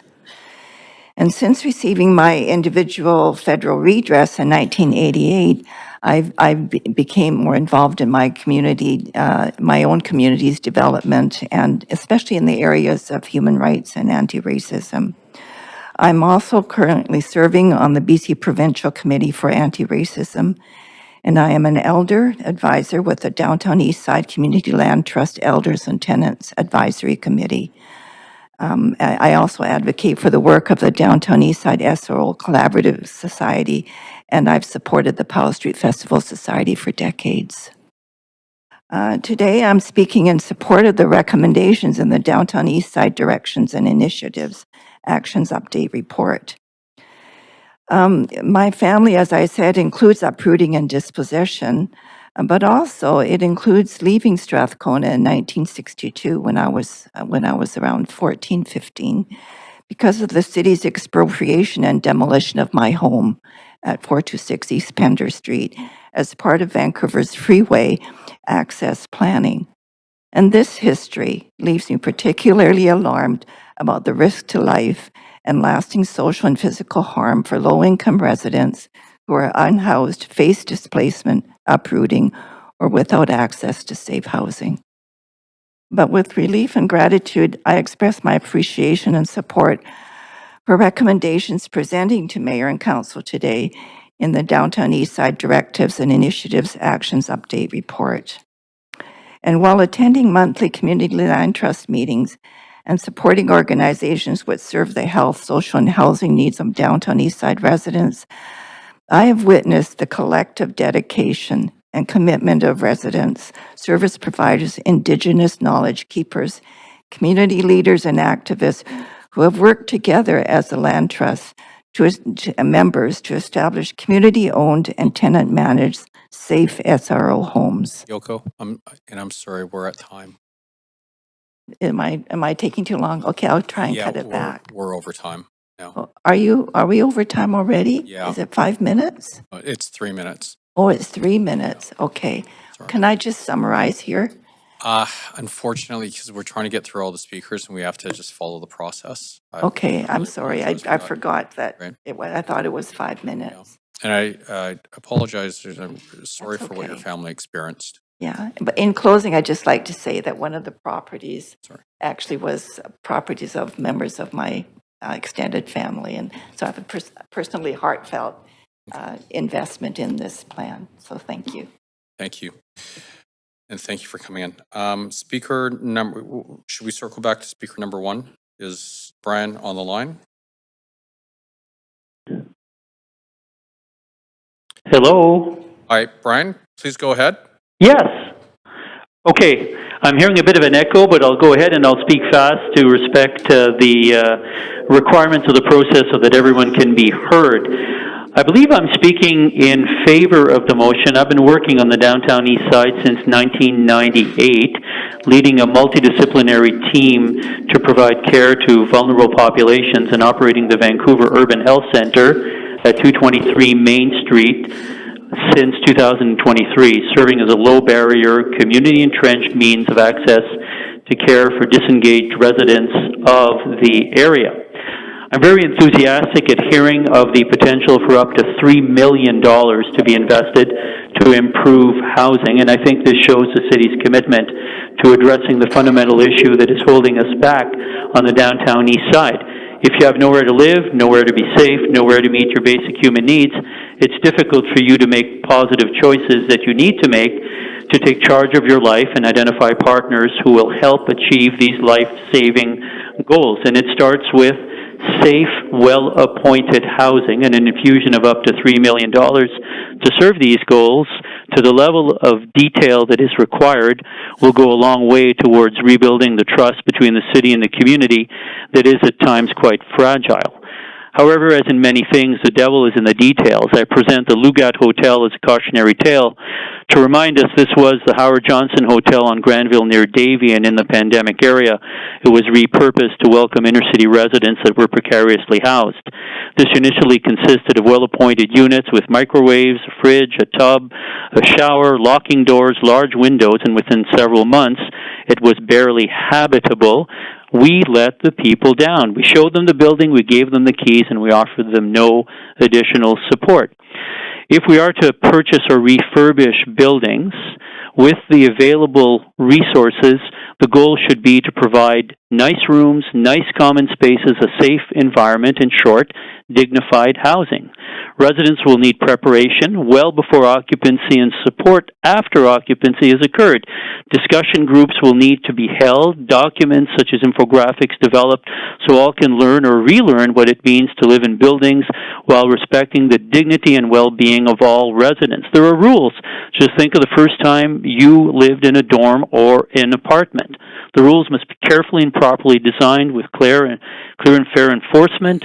We cannot have the situation that we have, like at the West Hotel recently, where rooms are commandeered for drugs and weapons trade. And individually, these residents have clear challenges: medical needs, social needs, addiction-related needs, mental health needs, and will need to address them on an individual basis so that this whole effort will succeed. I think it's great to commit $3 million to address this problem. However, unless a coalition of willing partners comes together to spend additional funds to make sure that this works, it will fail. Thank you very much for your attention. Thank you very much, Brian. Speaker number 4, Norm Leach. Norm, are you on the line?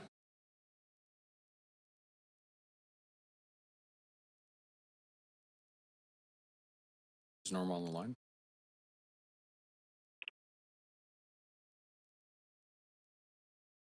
Norm, can you hear us? Hello? Hi. Please go ahead.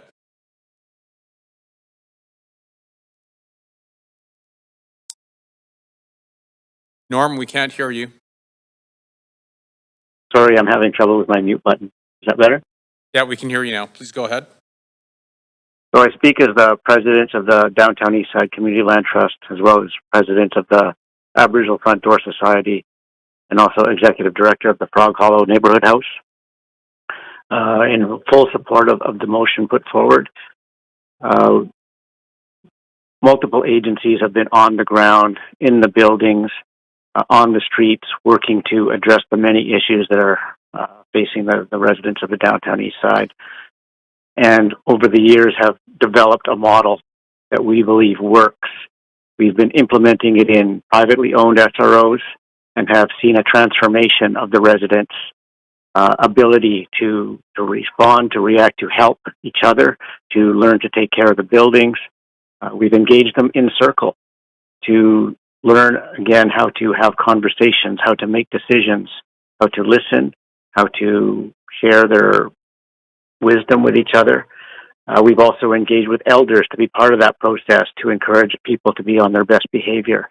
This process encourages healing and connection amongst residents, not only with the people, but with the building itself and with the land and with the neighborhood and the community. So these are all things that heal. And so we have been advocating and developing this model for several years now. We began when the pandemic started, and we've developed it to a space where the residents have amazing meetings in circle with the support of the Community Land Trust team. And we simply need an opportunity to prove the concept.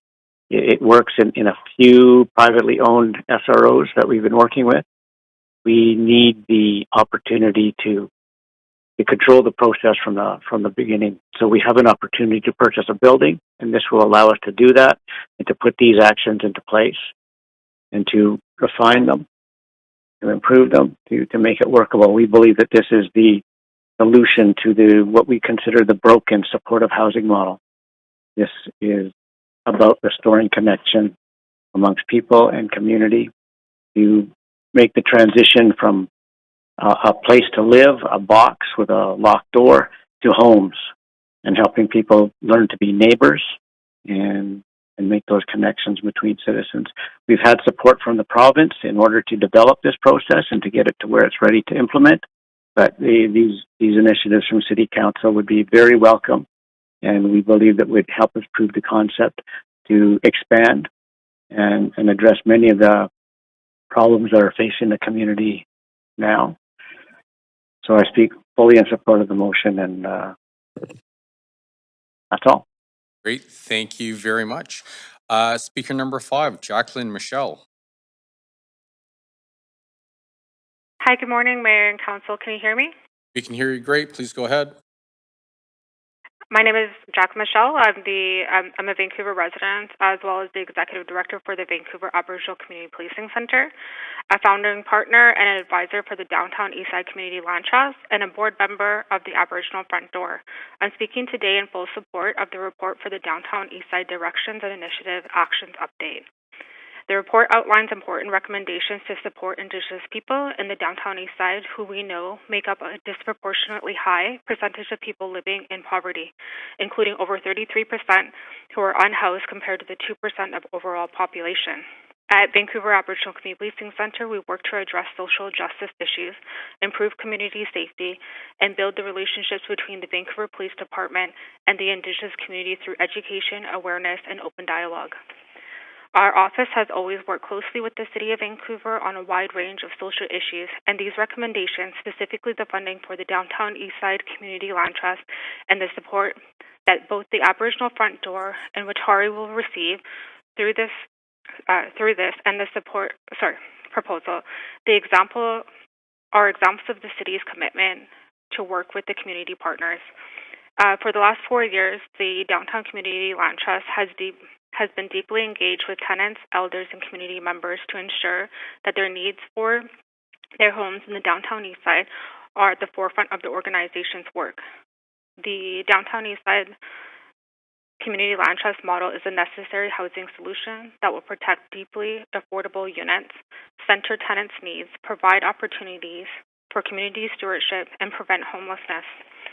The Downtown Eastside Community Land Trust holistic housing model is grounded in connections to elders, the land, and healing for tenants, while working to enact a decolonizing governance structure.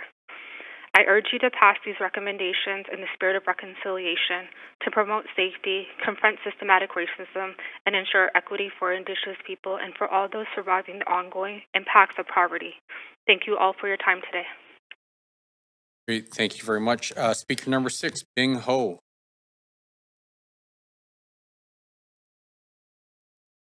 Good morning, Mayor Sim and Vancouver City Council members.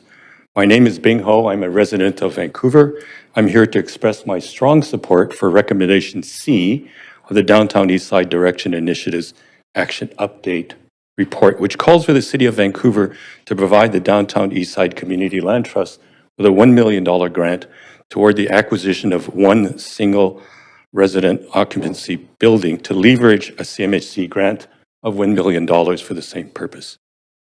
I am a retired, recovering, and repentant lawyer. I was a founding partner of a Vancouver law firm that has been involved in many major real estate projects in the city.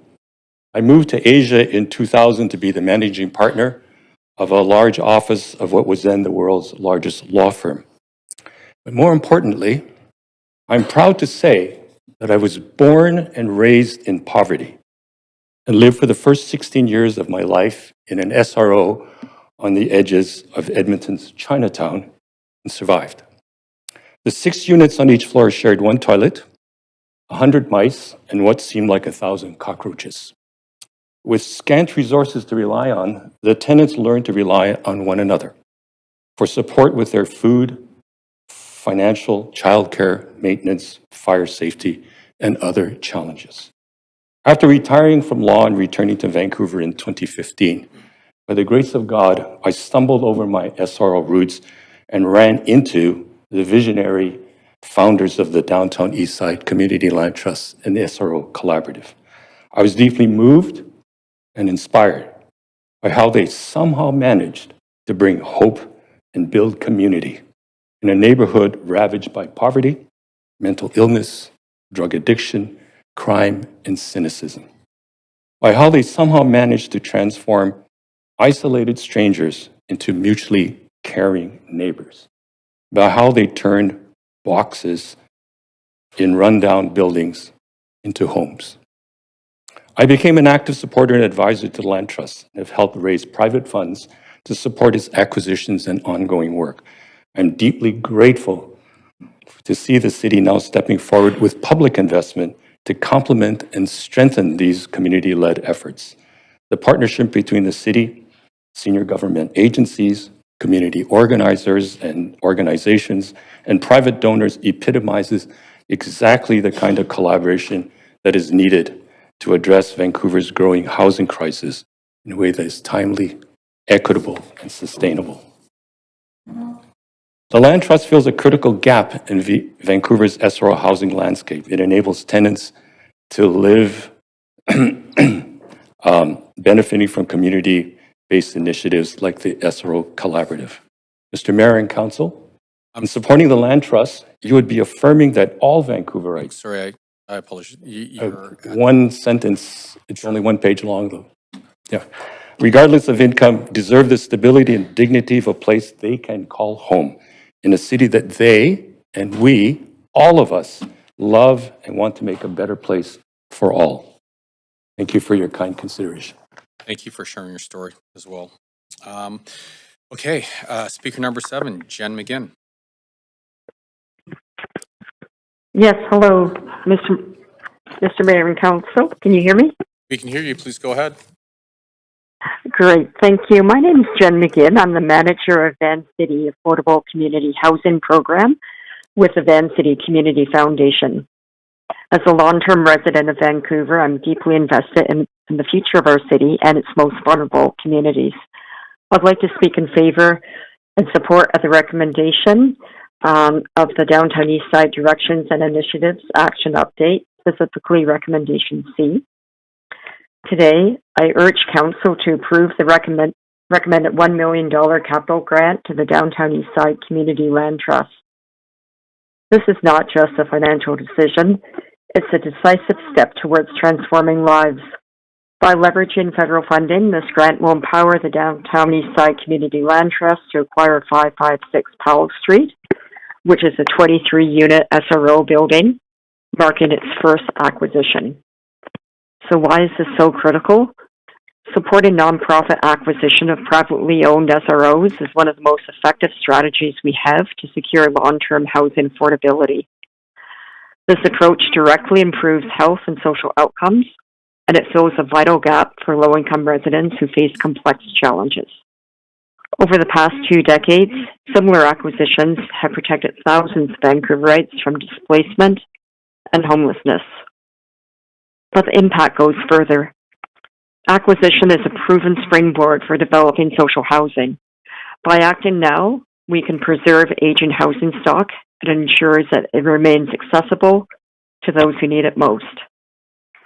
As a committed partner in advancing and expanding community-owned affordable housing, I cannot overstate the importance of this initiative. The acquisition of 556 Powell Street is a powerful opportunity to safeguard affordability, prevent displacement, and demonstrate our city's leadership in compassionate, forward-thinking housing policy.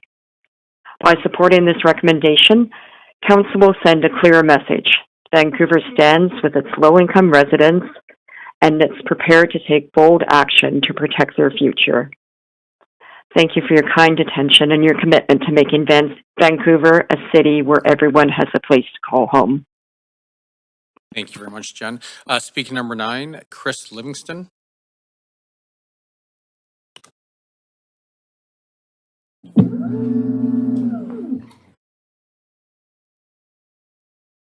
Just here. Hi. No, I have to check. Is it morning or afternoon? Good morning, everybody. My name is Chris Livingstone. Happy to be here and see so many familiar faces at City Council.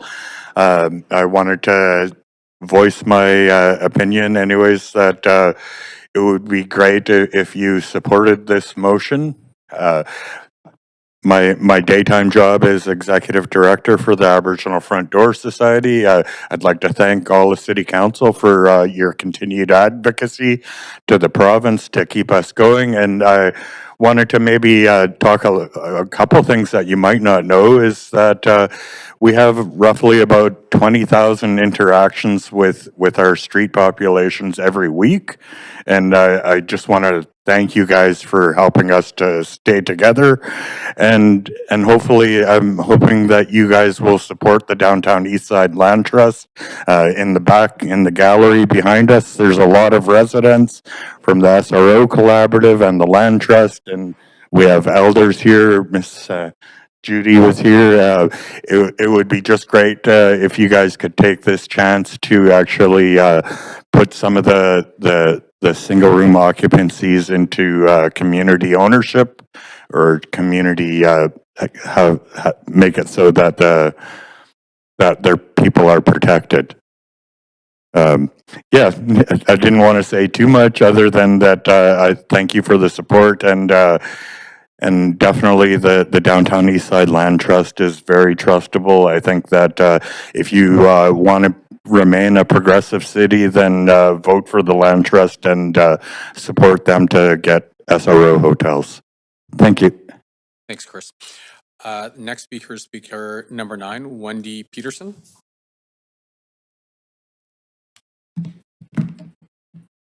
Good morning, Mayor and Council. My name is Wendy Peterson. I'm speaking today on behalf of the Downtown Eastside SRO Collaborative Society. The SRO Collaborative supports recommendations A, B, C, D, E, I, and J in this report. First, some context and appreciation. I want to thank both city staff and Mayor and Council for your ongoing support over the past several years. You've helped us grow from into a structured tenant-led organization that's making real change where tenants care for each other, their buildings, and the land. So we now have about 120 trained tenant leaders, each with volunteer contracts and structured roles inside their buildings in the private stock. That number will continue to grow. These are independent or semi-independent, mostly low-income tenants, and they're exactly the type of people to invest in if we want to stabilize the downtown east side and have it thrive. They have so much untapped talent. And a deep natural motivation to make their own buildings better. They just need some tools and some support. They do much of the work themselves, which in turn helps prevent evictions and actually helps landlords keep their properties functioning. We also work closely with residential caretakers like Jean-Guy, wave Jean-Guy, whose roles are not well understood by the system, but are absolutely critical. And we plan to help strengthen and formalize this caretaker role as part of our next phase of work with our community land trust partner. So I'd like to highlight 3 recommendations. First, recommendation C, the $1 million for the community land trust. We're ready to take on this new building using our caretaker tenant-based initiative. Oops, I lost my notes here. And tenant-based initiative and elder support model.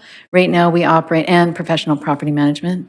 Right now we operate only one tenant-based initiative program in that building, but we're ready to layer in all the others for full tenant support. We deeply appreciate staff's trust in putting this forward. For us, it feels like getting our first record deal, and we're determined to do a good job. We also appreciate that staff cited examples from Toronto and San Francisco, cities that have supported little guys like us to quietly acquire dozens of SROs over time. Partnering with small community groups like ours can help the city end the SRO crisis faster and replace housing stock responsibly.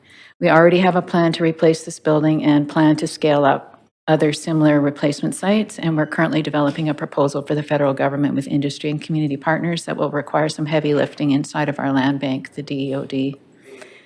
The second recommendation, SRO vacancy control report. Staff's analysis aligns with what we see on the ground. Vacancy control is definitely stabilizing rents and preventing mass displacement. We thank Council for having the courage to stand by this policy. It's really working. Right now, we're losing buildings because SROs with private lenders are rolling over mortgages at 10 and 20%.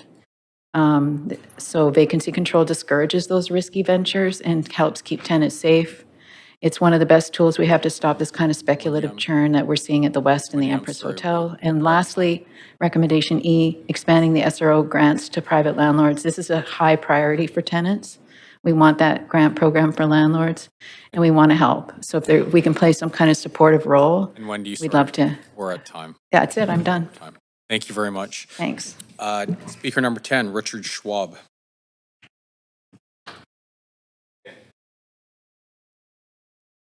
Richard, here? No, he's not here. Okay, thank you. Speaker number 11, Gary Townsend.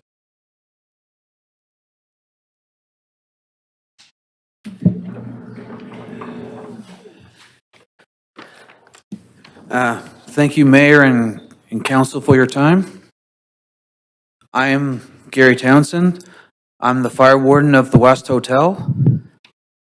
My responsibility is to go through a checklist and I check off whether there's a violation or whether there isn't a violation.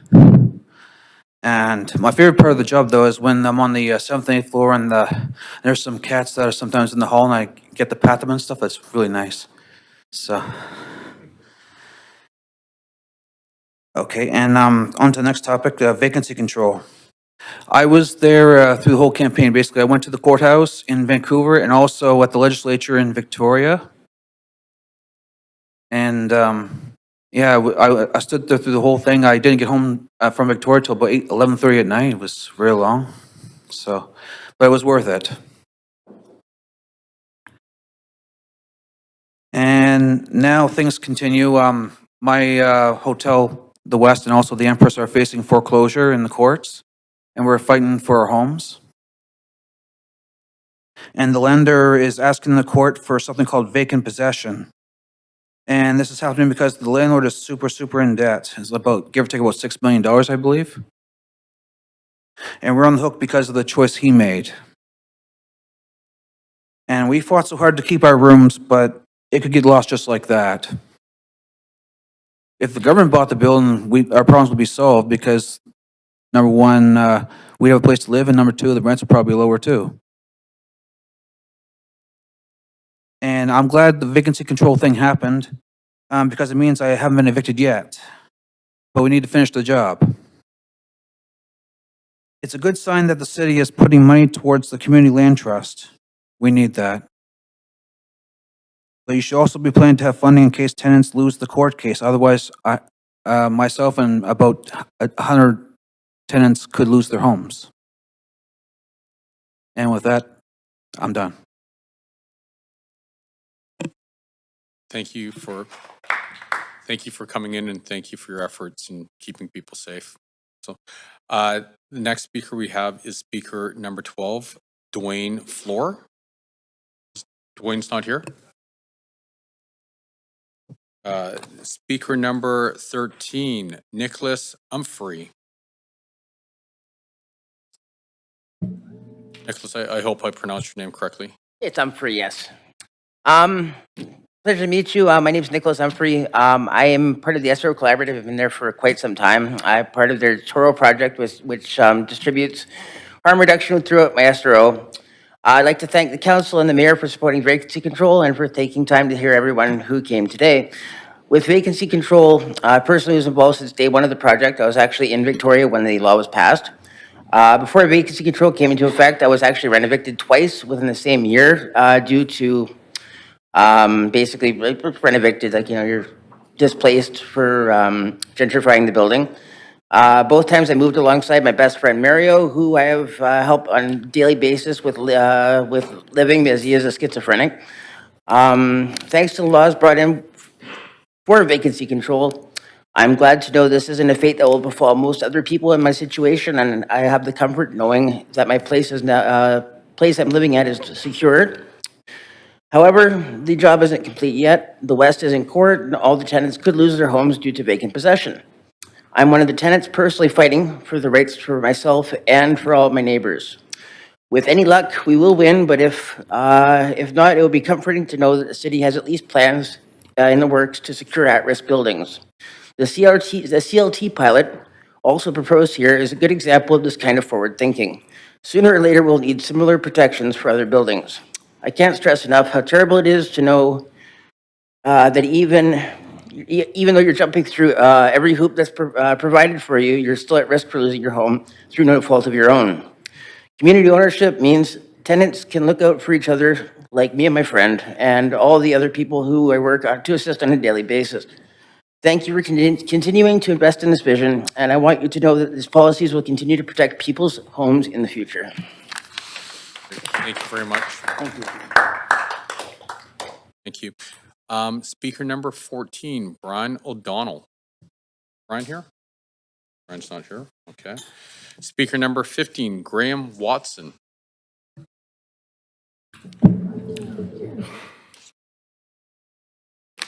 Good morning, Mayor and Council. Thank you for having me. My name is Graham Watson. I'm currently working with the SRO Collaborative doing vacancy control research, which is a lot of surveying in the building. It's 2 years before that, I was doing heat awareness program and delivering water and stuff like that. So the vacancy control researcher in the Laurel Apartments where I live has really strengthened the community. It's introduced me to a lot of people in the building, and I was a bit of a shut-in before this program, so it's been very helpful for me personally. I'm grateful for them supporting tenants, helping me to be connected to people in my building. Doing the survey, I'm also able to help in other ways. People get a chance to support each other. It gives me a real sense of purpose, a chance to rebuild myself and reintegrate into society and to build community. Just knowing our ideas are being listened to and valued isn't something I ever felt would happen, but it's happening here and now. It enriches myself of my sense of feeling of self-worth. I was at that point stagnating in my room, and this work has gotten me out and it's helping me to heal. And the fact the city has done such thorough consultation work, and is listening to what people need, funding the programs that people need, this is what is inspiring me. The tenant-based initiative model works. The community ownership model with the pilot funding for the land trust makes a lot of stuff possible that wasn't even imagined before. Thank you. Thank you very much. Speaker number 16, Misha Sample. Is Misha here?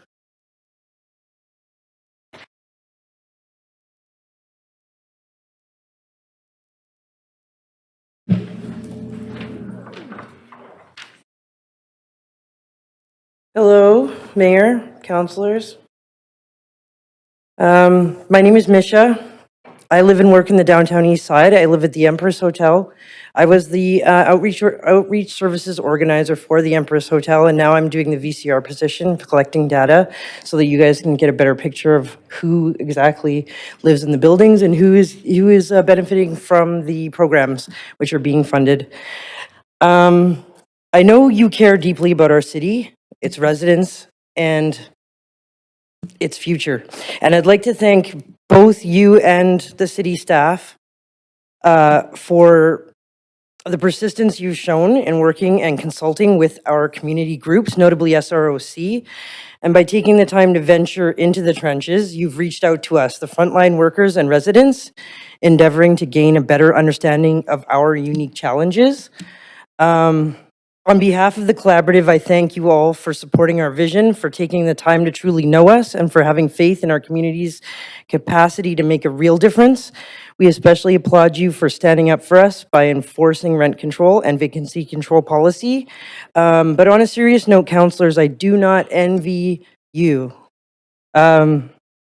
The challenges we face are immense, and over the next couple of months, you face difficult decisions that will significantly impact the lives of thousands of downtown Eastside Vancouverites.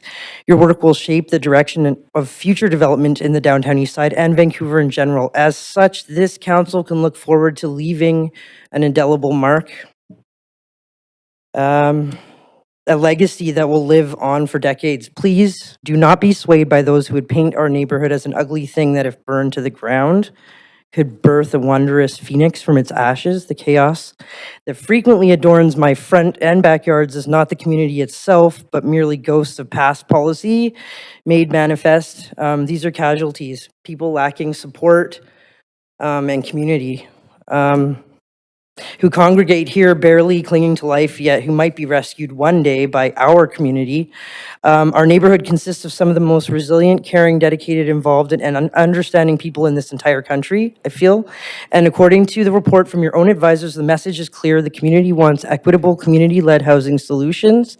As such, I speak for my community when I say I believe that your support for grants for SRO acquisition, if modeled after the land trust formed in Toronto through the Mira project, could be equally or more successful in creating these equitable solutions. The question you must ask yourself is this: what kind of legacy do I want to leave behind?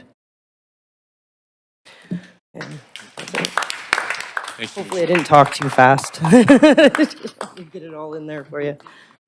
Thank you for coming in today. Speaker number 17, Dale McClanahan. Is Dale here? No. Okay.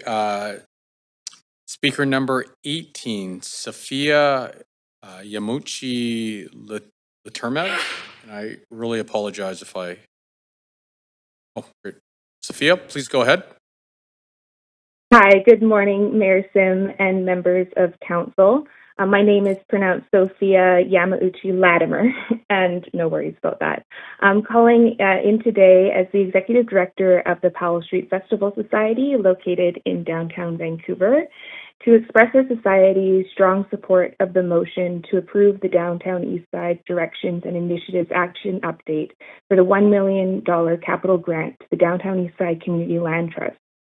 This investment is both important and timely in order to leverage matching funds from the provincial and federal Reaching Home program to help acquire and protect the Powell Rooms, a historic Japanese-Canadian SRO. This site represents not only a vital piece of our shared history, but also a critical opportunity to ensure long-term community-led affordable housing in the Downtown Eastside. The Community Land Trust is not just an organization, it's a movement towards shared responsibility and care. As a community-governed, nonprofit land steward, it ensures that homes remain affordable and protected from speculation permanently. Powell Street Festival Society is proud to be a founding partner of the Downtown Eastside Community Land Trust, and together we create programs that build resilience, foster belonging, and strengthen the social and cultural life of this neighborhood. The Powell Rooms, built in 1912, is also one of the few surviving buildings that house Japanese Canadian residents, including the family of our elder, Kyoko Judy Hanazawa, who we heard from earlier today, in an area once known as Parugai, the heart of the Japanese Canadian community, before their forced displacement during the Second World War. We believe that preserving this building through the project will be an act of respect to honor those who came before us and the ongoing story of those who live there now. It's about community care, land stewardship, and self-determination, values that continue to shape the Downtown Eastside today. The Downtown Eastside Community Land Trust's Indigenous-led, tenant-centered approach embodies these values. It's about safety, dignity, and belonging, about ensuring that people have a stable place to call home, within a community that knows and supports them. Approving this grant means more than preserving a historic structure. It means protecting affordable housing, honoring the cultural roots of Parugai, and empowering the local leadership to carry this work forward. On behalf of the Powell Street Festival Society, I urge Council to approve this capital grant and to continue investing in community-led, equitable housing solutions that uphold the spirit and resilience of the Downtown East Side. Thank you for your time and your ongoing commitment to this community. And thank you all for your work on this project. Thank you very much, Sophia. Speaker number 19, Jason Murphy.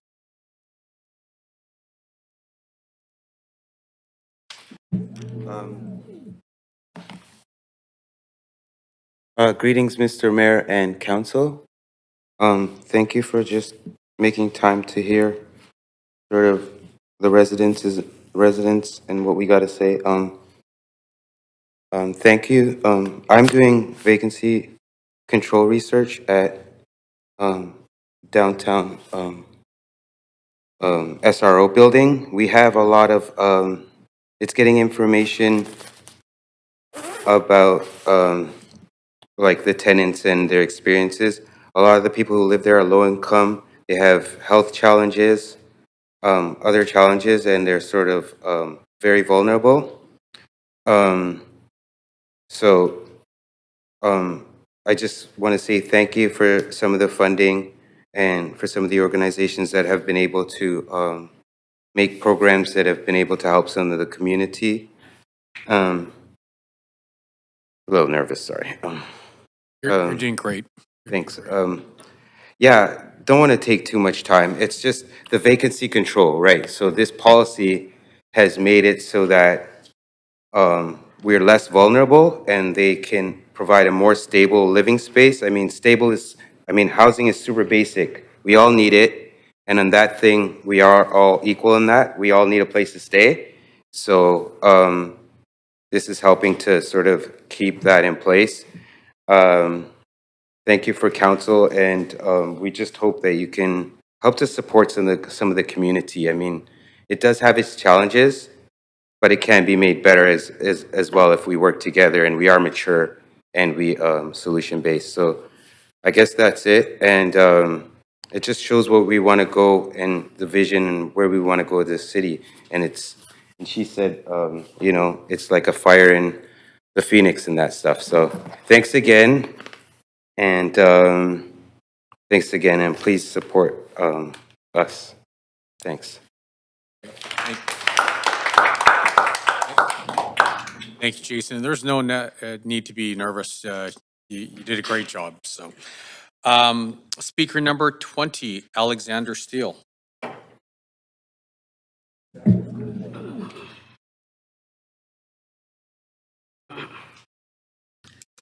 Hello, everyone. Affordability. It is a topic at the forefront of most Canadians' minds, whether they be a disabled individual living off the only income they can physically or mentally acquire, a uni student looking for an academic grant, What do you mean visiting my grandmother doesn't count as volunteering? Sometimes feels like it. Affordability can be affected by many factors, global pandemics, tariffs implemented by weird orange men, and it was the main topic of the last federal election and will probably be the main topic of elections to come. Of course, this is not a new problem. Ever since the 1940s, rent control has limited how much rent can be increased by with a continuous tenant in one unit. But the problem with that is that it incentivizes landlords to remove the tenant through a variety of means, including rent evictions.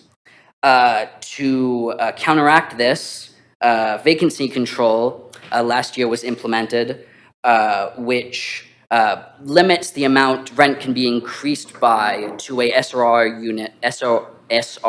unit, regardless if it's vacant or not. So that fixes that problem. Some of the supposed negatives of the policy include lower quality buildings, more dangerous, SROs being less commercially viable since roughly half are private, and less people living in these units. The report disproves almost all of these, and in certain cases, it actually does the opposite. Or at the very least, it says more data is required, and to keep this policy and see in the long term its effects. So I support Appendix D, the motion as a whole, and vacancy control. Thank you. Great, thank you very much. And the last speaker we have is speaker number 21, Stephanie Leo. Hi, good morning, Mayor and Council. Please go ahead. Thank you. I'm calling in on behalf of the St. Paul's Working Group. We are a group who have been meeting over the last 2 years, talking about the impacts that St. Paul's Hospital will potentially bring to the neighborhood. We are comprised of different groups with representatives from UBC Learning Exchange, Hogan's Alley Society, the Hastings Crossing BIA, Carnegie Community Center, the Recycling Alternative, and myself from Chinatown, and having worked on the seniors housing strategy for the City of Vancouver, helping to advocate for Indigenous and Chinese housing solutions. Today I wanted to speak to you more about the economic impacts that St. Paul's could potentially have on the downtown east side. We know it's a huge infrastructure investment worth $1.3 billion. This is, of course, a provincial project, but we know that it's going to have a huge impact because of its location and proximity to the downtown east side and along the Gore corridor. It has potential to impact Strathcona, Chinatown, as well as the downtown east side, low-income residents, renters, homeless individuals, arts organizations, and small businesses, and community-serving organizations throughout those areas. Currently, Bisocial Canada is leading a community benefits agreement assessment. They had led that back in 2017 with the city and produced a social impact assessment. But what we have been missing in the community is a report back on how Providence Health and St. Paul's Hospital will be meeting sort of the key identifiers from that report. Our hope is that we can work as a city-appointed community advisory group to work alongside the city as well as St. Paul's Hospital to continue discussions with community stakeholders, the local BIAs, and be able to share some of our concerns about the potential economic impacts that the hospital will have.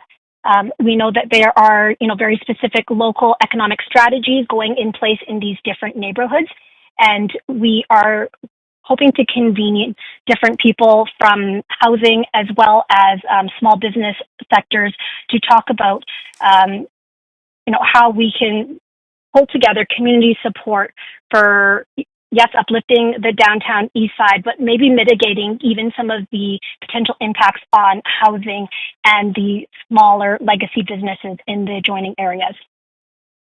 Thank you. Great, thank you very much. And so that is the end of our speakers list. And I just want to thank everyone once again for coming in and speaking with council. Now, we only have about 4 minutes left, so I think, oh, okay. Number 17. Okay, Dale McClanahan. Is Dale here? Oh, great, thank you.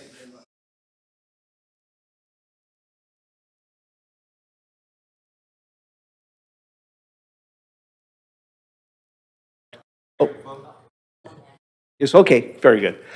Thank you. I'm supportive of the motion for the assistance to the Downtown East Side Community Land Trust.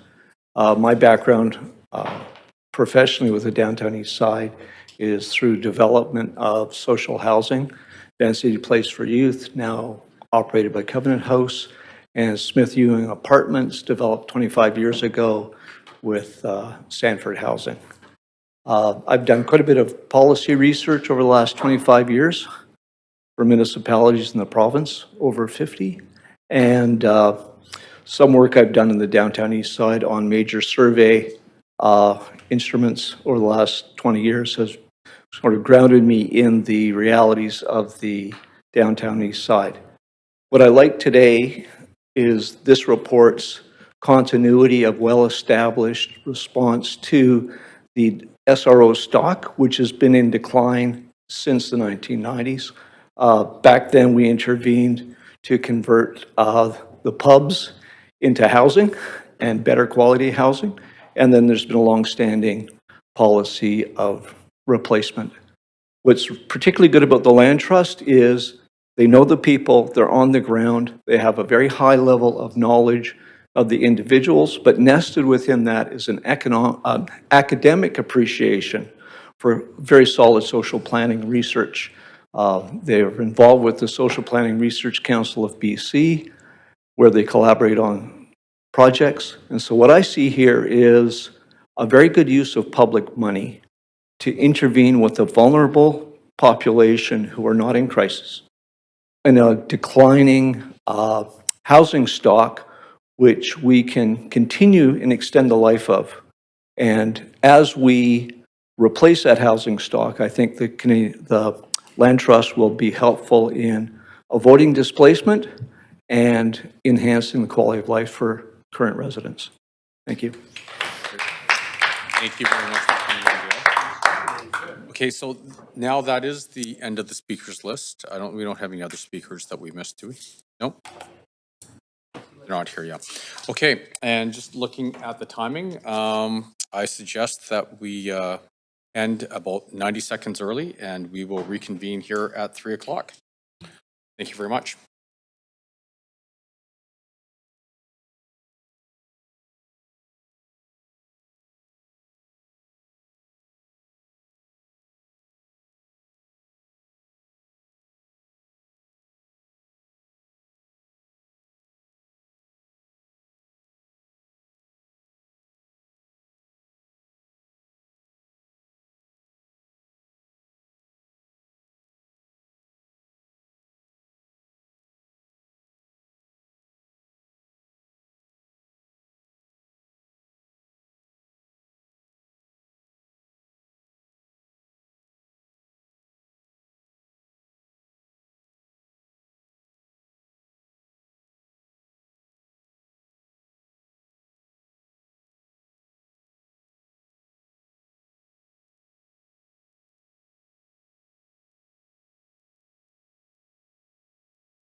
Welcome back, everyone. And so just to recap, we finished the speakers list, and we are now going to go to council members and questions.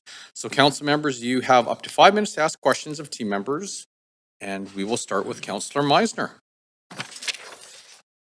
Yes, thanks very much, Mayor. Thanks for the presentations this morning and the information. I had some questions around the Community Land Trust, and I'll start with those. First question was, I was, kind of surprised just to give some context for my question, to hear details from the speakers around the property that is envisioned to be purchased that are not in any of the reports to council. So my first question is, what stage is the Community Land Trust at in terms of selecting a building?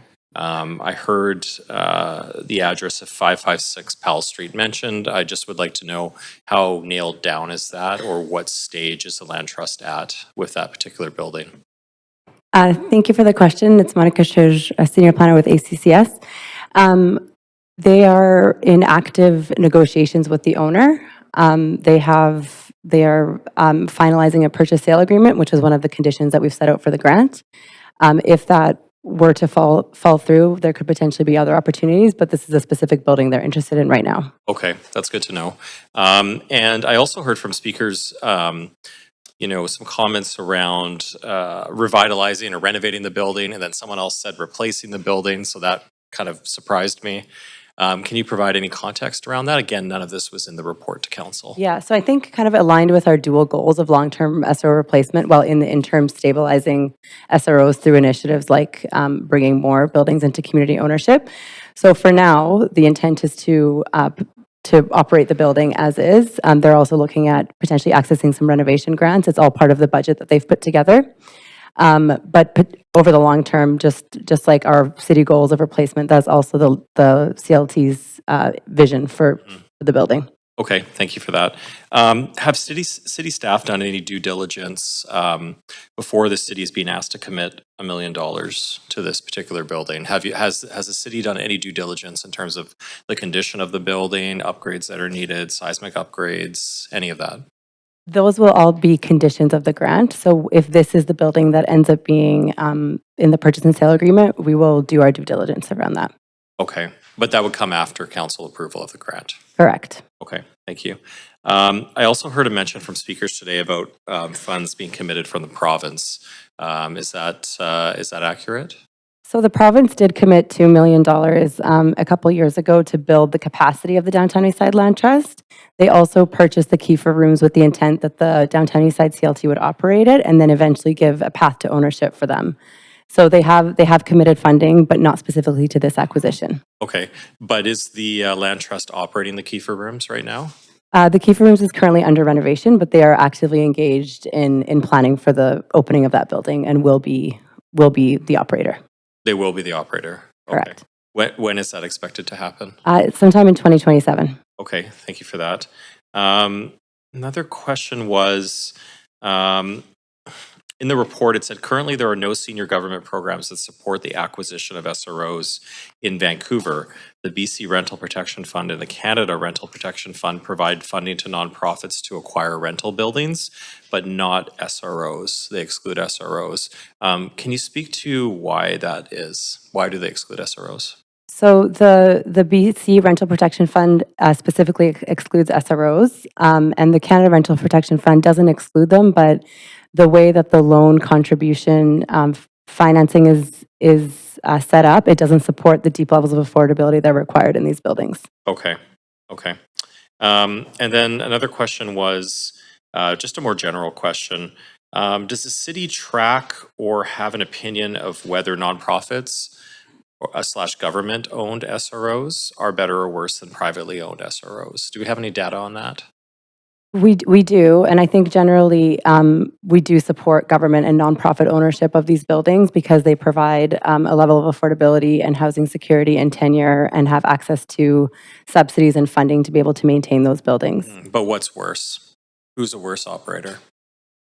That It, Like, what does the data show, I guess is my question. I think in terms of, it really varies. There isn't, It's not a dramatic difference I mean, in terms of the affordability, in terms of the conditions of the buildings. I think part of it is, it depends on also the population that's being housed in these buildings. Okay. And so that can be more of an indicator of kind of the condition than necessarily the ownership. Yeah, okay. I'm out of time, but yeah, thanks. Thanks. Thank you, Councillor. Councillor Dominato. Thanks, Mayor. Thanks for the presentation. And I'm sorry, I missed Councillor Meisner's questions about 556 Powell, but I did understand from the report now, I understand that that is the property in question. It wasn't named in the report, but that is the one that's been referenced by several speakers as the contemplated purchase. It is the property in question at the moment, but it has not been finalized. Okay, is it for sale? It is, yeah. Okay. And what's the asking price? I believe, don't quote me on this, but I believe it is 1.8 million. So below the assessed value from last year. And they've also, the Land Trust has also included funding for renovations in their overall budget. So so just so I'm clear, is there's potentially CMHC funding of $1 million and then $1 million from the city, and that would cover the purchase and any other, and insurance and any renovations required for is it 23 rooms, I understand? Yes, there are also, there's also financing and private donations as part of the overall budget. But that is correct. And as far as I know, the price has not been finalized. Okay, and so you said it was 1.8, 1.8. but that hasn't been finalized.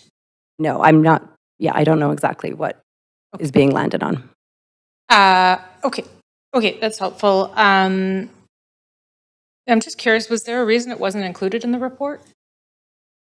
I think because it was still in early negotiations, and so there have been some developments with this owner, but because we wanted to leave the grant open in case this specific deal didn't come to fruition, to still be able to support the Land Trust with a acquisition. Okay, so potentially it would be, if this wasn't to work out, we'd be transferring $1 million to the CLT, even if there wasn't a property to acquire. Subject to a new property. Subject to a new property. But what if there was no properties that became available and there was no funds, sufficient funds to acquire a property? What would happen with would it be? Then they would not get the funding because there are grants attached to, there are conditions attached to the grant recommendation, and one of those is a purchase and sale agreement and other conditions that we would not be able to disperse of the money until those conditions had all been met. Okay. As part of this, is the CLT sought funding from the province, from BC Housing? I believe so, and I think they're continuing to be in ongoing discussions, but at this point, the province is focusing on the renovations of the Kiefer rooms. Okay. And then could you speak to, with the proposal around the SRO grant program, the reallocation of $2 million? Currently, as I understand it, the program supports not-for-profits as well as private owners who have a partnership with not-for-profits. So in this case, it would broaden that spectrum. So it'd be private owners who are the operators themselves, and it would help them with life safety maintenance. Is that correct? That's right. Okay. And what's the maximum grant that they can seek through that? $10,000 per door. Okay. And in your estimation, you're seeing life safety concerns in the SROs, regardless of ownership, both in the publicly held ones, government, not-for-profit, and the private ones. You're seeing I don't want to assume. Are you seeing similar life safety concerns? And we are seeing a broad spectrum across both the non-market and the private stock in terms of building condition and the tenants that are being housed, but we are seeing the concerns with maintenance across the board. Okay, thank you. I might be at time. I just haven't. Okay, thank you. Councillor Kirby-Young. Yeah, thanks, Mayor. Can I move for a second round? Seconder. Any discussion? Great. Second round. Oh, sorry. All in favor, say aye. Aye. All those opposed, say nay. Great. Second round is approved. Thank you.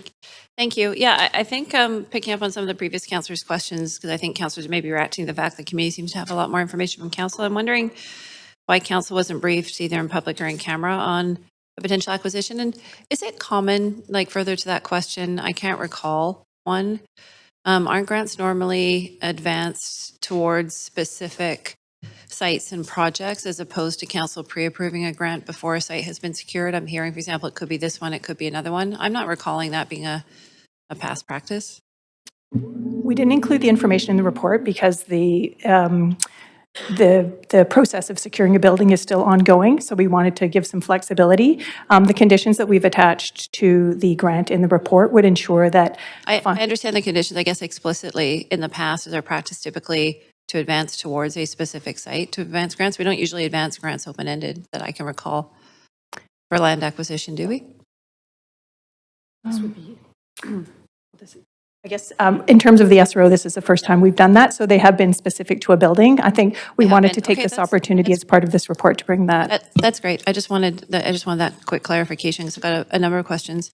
I just want to move on to the Balmoral activation that's referenced in one of the appendices, and I'm sort of balancing the need that's really identified, and we hear a lot about a real dearth of indoor space and how important it is that we work to advocate for more funding and try to provide more sites. I know that we've had really good success with moving the market indoors, for example, and that being a sort of healthier, safer environment has been shared or reported to council. So how much did we spend on the Balmoral activation? What was the total cost allocated to that? The planned cost, Margaret Witkins, General Manager, Arts, Culture and Community Services, the planned cost, both capital and operating over the interim period between now and when the site is redeveloped is around $1 million for both capital and operating. Was there any thought, recognizing the challenges we've had with outdoor spaces, to putting that towards indoor when we're hearing that's really a need so people can be warm, they're typically safer, they provide other benefits? Certainly, we're seeing the need for both, and in particular for the Balmoral site and the site. It is such a site of significance. It provides an opportunity. It provided an opportunity also to kind of extend some of the programming at Carnegie Community Center, and so that does certainly not. But it's $1 million, right? Correct. Okay, and how much are we advocating for to continue running the other two indoor spaces in the shortage? How much are we asking for advocacy from senior governments? For 320 Alexander, it's 1.2 million, and for 390 Main, it's about 625,000 annually. Interested in the choices and the trade-offs there. Okay. I want to switch gears a bit to the report on the SRA vacancy control analysis and the appendices there. I wonder if staff can. I'm finding the logic, or I guess the data appears to be, there isn't a depth of data to rely on sort of year over year or for a number of years since it was implemented. And I'm seeing comments, I'm not seeing how a conclusion, I should say, is definitively drawn, because I hear things like there were lower rents in 2025. There also were in the rest of the city. However, data from lower rent units was included, which could have brought the average down. I'm seeing things in language in the report that says things like staff heard concerns about growing financial pressures. I'm not seeing things about the condition of buildings necessarily as part of the evaluation. So I'm just wondering, with sort of some of those outstanding questions about viability or the ability, the degradation of maintenance standards of health, life, safety, how we're definitively drawing a conclusion that it's, quote, so definitively it's working, when a lot of the information here seems to show holes, or our own data says it's early and we need to continue to study this. Thanks for the question. So we used the data that was available to us. Obviously, it was over a short time frame, and so I think we do say in the report that it's actually not meant to draw definitive conclusions, but it is a moment in time, and we'll continue to monitor the situation and update council as needed. So we should be cautious about making that definitive statement then. I guess the other part of that is that around the building condition, the types of data points that we looked at were related to building closures as well as building violations. I'll come back on to follow that up. Thank you. Thank you. Thank you. Councillor Orr. Thank you. Thanks for the report. I know this is a huge topic, and one that probably took a lot of work, and obviously thanks for the community to coming out as well and speaking. I have one question around just around the senior levels of government funding. On table 1 on page 16, it looks like it shows that from the 767 units under construction, the federal government is contributing 70 million and the city is contributing 70 million. And I'm just thinking, like, Vancouver's budget is like 3 billion compared to the federal budget of like 480 something billion. What kind of lobbying has the city done to try and increase that federal funding so that we can get this these shelter rate units and SRO replacements? We had our intergovernmental working group on SROs, which was struck in 2023, building on a long history of partnerships with senior levels of government.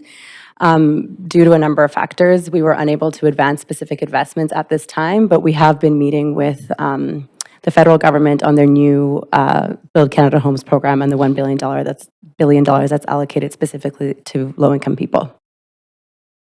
As well, Councillor, excuse me, as well, Councillor, SRO replacement and revitalization was identified as one of the city's top priorities in the introductions to the new cabinet when they were named.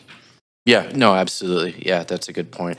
Is there anything that has been indicated either by the province or the federal government that we can do on our end that would get us access to more financing? Is there some sort of council direction that sort of could be made more clear? Councillor, what we often hear is our regulatory environment, and a number of those recommendations you will find in the associated report. So this report would essentially, okay. Interesting. And then just a thing looking at recommendation J, and talking about bail reform, and I know there's been a lot of conversation around that. We had a briefing yesterday about the restorative city framework, which I found incredibly valuable.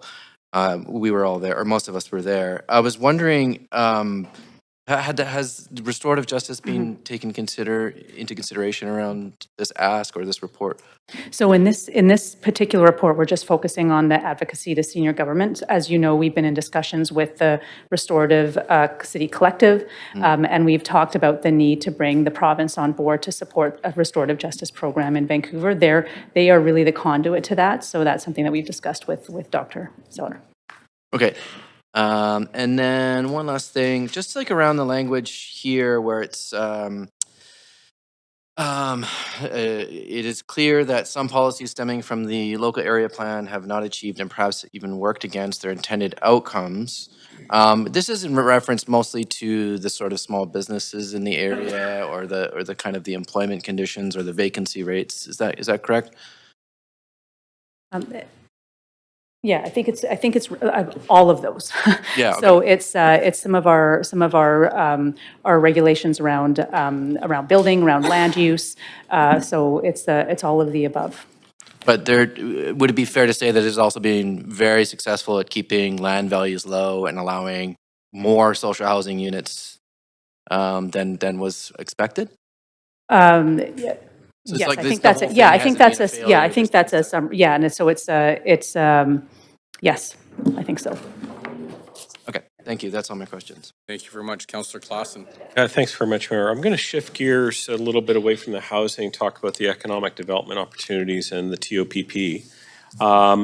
So first of all, just with regards to the simplified permitting process that's coming forward and the proactive inspections, I presume that with staff time involved in that essentially this would be the city would be supporting that in a financial way with the amount of staff time involved in these ongoing inspections. Yes, thank you for the question. So yes, we currently do proactive inspections, but this would just be free of charge. Yeah, free of charge to the end user, but yes, something that we could. Yep. Okay, great. And it talks about over the time period of having businesses meeting all the requirements. What were the kinds of things? I mean, we have the 24-month period. What are the kind of things that a business operator in one of these spaces would need to do proactively to be able to meet the full requirements? So it depends on what kind of business that they're operating and what kind of upgrades would be required to have that as a permanent allocation after the 2-year temporary occupancy expires. I know that there's some very light discussion around the possibility that this program may be expanded beyond downtown east side. What are some of the benchmarks that you'd be looking for before you decided that that would be a good idea? Yeah, so we're going to look at what the uptake of the program is, what kind of business and opportunities there are for the downtown east side area, and then look at potential expansion based on the metrics that we get from the uptake and what kind of businesses are being opened. I just did a scan of other jurisdictions in North America, primarily Montreal, Chicago, San Francisco, LA, and others that have really vibrant art districts. And a lot of that involves having street art and other kinds of things to really kind of create a sense of place. How do we think we would approach something like that if we started to see more desire for expressing the sense of place on the sides of the buildings and in other kind of spaces like that? Yeah, so we are reporting back to council in Q3 of 2026, just on the output of this temporary operator. And so we could look at that at that time and incorporate it in and look at other opportunities. There is a line in here that kind of caught my attention, and it was just with regards to, again, ongoing economic development opportunities. And it says consideration of opportunities for downtown east side to engage and activate in support of the FIFA 26 World Cup. Any sort of kind of top line ideas of what that might look like and what staff are talking about with our team here? I'll pass that over to Siobhan. Thanks very much. Thank you for your question, Councillor. Siobhan Smith, Director of the Business and Economy Office. In terms of the opportunity around FIFA, we want to ensure that both the businesses in the community and the BIAs have access to the information and resources available for community activations, and just explore the opportunities and ensure that the area is not excluded from any discussions there. Okay, so it's just really opening up some extra channels to make sure that's correct. The community is connected with. That's actually quite encouraging and exciting. I think I'll probably leave it there, and just only to say that obviously this is an initiative that I think is long overdue, and I hope it's a smashing success. Thanks. Thank you very much, Councillor Montague. No, thanks, Mayor. 3 quick questions, I think. Are staff suggesting diversion court for repeat violent offenders? So this is an established advocacy priority that had already been determined, and so we're proposing that it remain an advocacy priority for the city pending the changes to the legislation by the federal government that have been tabled. So at this point, that's what's in this proposal. So you're suggesting in J that okay. Okay, Yeah. that's The goal is to not have is to see a system that ensures that high-risk offenders are not being released into the community as they await trial.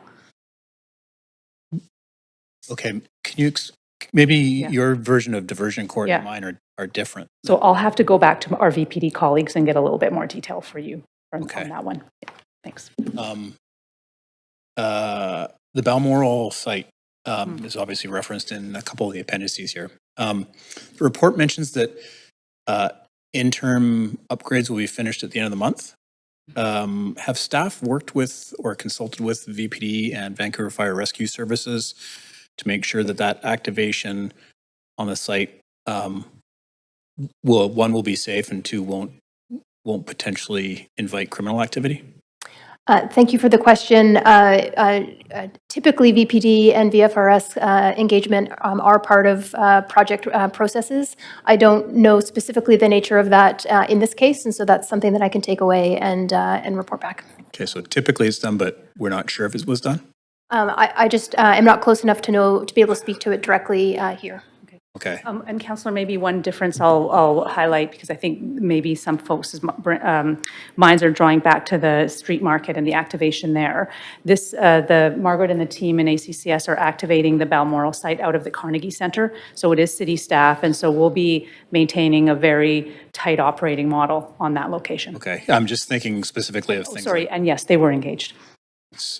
okay, because I'm hearing maybe not so much, but maybe. Margaret, did you want to? Just in the interim, I have confirmed with staff that there was engagement as part of the project process. It sounds like you may have some feedback that would be valuable for us to hear, and I would be happy to follow that up after council. Okay, because I'm specifically thinking of things like storage areas and washrooms where we look at like the Murray Hotel, where basically organized groups took control of unsupervised washrooms, where there were some pretty serious issues with safety along, not just in the site, but the neighborhood as well. Thank you.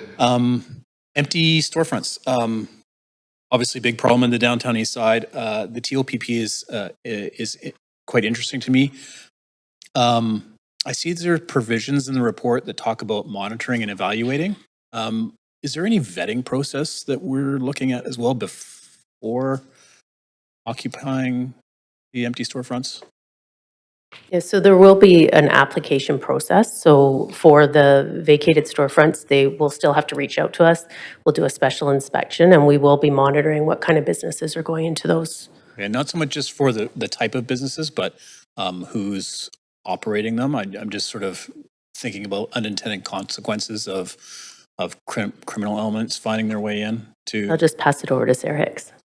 Thanks. Good afternoon, Sarah Hicks, Chief License Inspector. All of these businesses will still be required to go through the standard business license application process. That includes a police information check and working with our colleagues at VPD. Okay, thanks, sir. Appreciate that. That's it for me, Mayor. Great. Thank you very much, Councillor. Councillor Bly. Thank you very much. I just wanted to start with and thanks for all of the work. I can see all the folks in the gallery here, all the departments that have been pulled in to provide this update. 18 motions is not for the faint of heart, in addition to the local area plan from 10 years ago. So I guess my question really is around where do we go from here with this? So is it annual updates, or are we, hoping that with this we'll have sort of a progress and maybe provincial government will start to get more involved in day-to-day efforts that the city's in? Because this is obviously a timely update, and a lot of motions have fed into this work, but I don't suspect we want to maybe do that again, just because it's harder to track our, outcomes, our progress, and if our efforts are achieving what we are setting out to do. Thank you for the question. Yes, our plan is to report out to you annually on the whole downtown east side local area plan on all 9 areas in a coordinated way. And our hope is that we'll be able to take the directions we've received thus far and actually implement them and see what the outcomes are, provided, subject to what council decides in terms of policy recommendations and pieces like that. We'd like to see how those are implemented and track the outcomes on those. So our hope would be that we can focus on delivery and report back to council and fine tune as we go. Okay, I'm just going to put you on the spot. Happy to get this later because I don't think it's in the report, but it's a question that came up for me during some of the speakers referencing back to the downtown east side area plan and the forecasted number of, and I think it's supportive housing units that were part of that plan, and then what we've delivered and what we've determined as the need in our housing needs report. So Ed. Happy to. Yes, so as housing policy staff or housing staff are on their way up here, yes, Okay. we did exceed delivery of the social housing units anticipated and forecasted in the plan. Well, I guess my question is really, were they appropriately forecasted? Because I think I see. the units, as I recall, might have been under 1,500, but of course we know the need is much greater now. I'm happy to come back on with the second round. Yeah, and I think one thing for council to note is that the need for social housing is a citywide need. And so But the in notion Downtown of, Eastside yeah, area plan was yeah. specific to the. Yes, to the area plan. EOD. Okay, I Okay, can. we'll have to come back to you. Yeah, We'll take that away. Thank you. Yeah, that's no problem. I have a question around Mura, and curious staff's thoughts on what we've learned in terms of Toronto's success with Mura and what we can be learning and championing as a city around our work. That sort of is lessons learned from another big city in Canada that's benefited from federal, provincial, and city investment through this program. Celine Mobliss, Managing Director of Housing and Homelessness Services. City of Toronto is a bigger municipality. They've invested a significant amount of money. We know that it has preserved the existing. They also have a goal of replacement of low-income housing with self-contained social housing, but recognize that that stabilization in the interim period is really important. So they have supported land trusts and community nonprofits to do that. The recommendation before you today is the notion of a pilot, so we can evaluate and hopefully provide some feedback to senior government as well to potentially expand that program. Okay, and one last question, and I'll come back on. If all this happens today and is supported and approved, how many units of SRO housing do we hope to stabilize, using that word intentionally, not replace necessarily, but just stabilize through the many recommendations in this report? I don't have that number off the top of my head. We could come back to you with that, depending. Again, we have the grant for the private owners. It would depend on the uptake. It would take 200, around 200, hopefully more, but we could get some more detailed information back to you on that. Yeah, that would be very interesting, I think, in the context of this report. Okay, that's it for me for now. Thank you. Thank you, Councillor Fry. Yeah, thank you. Regarding the temporary occupancy permit pilot and the memo from you, Sandra, actually earlier, the accessible daytime drop-in, places to go, places to be. You guys indicated a 43,000 square foot gap of daytime drop-in spaces, which is equivalent to 8. Does this TOPS program provide opportunities for creating social service spaces in addition to, say, pop-up shops and artist studios? It should, although I would, yes, right? Social service spaces? No.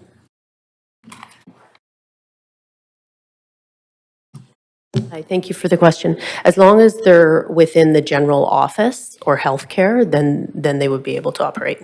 But this does not include small-scale pharmacies in the TOPP. No, I was thinking more drop-in, like just places to not be on the street in front of, say, the TOPS pop-ups. Yeah, it's not specifically called out in the 5 uses or the 6 uses that we're asking for, no. However, maybe, Councillor, what I could say is outside of this top pilot, we have worked with our colleagues in DBL in the past to activate vacant spaces for social service purposes. For example, for shelters and for services that ameliorate the impacts of poverty. And so we have had temporary exemptions on upgrades and things for work like that. With the same sort of speed of delivery that when it's us activating it, it's a little bit different for the city.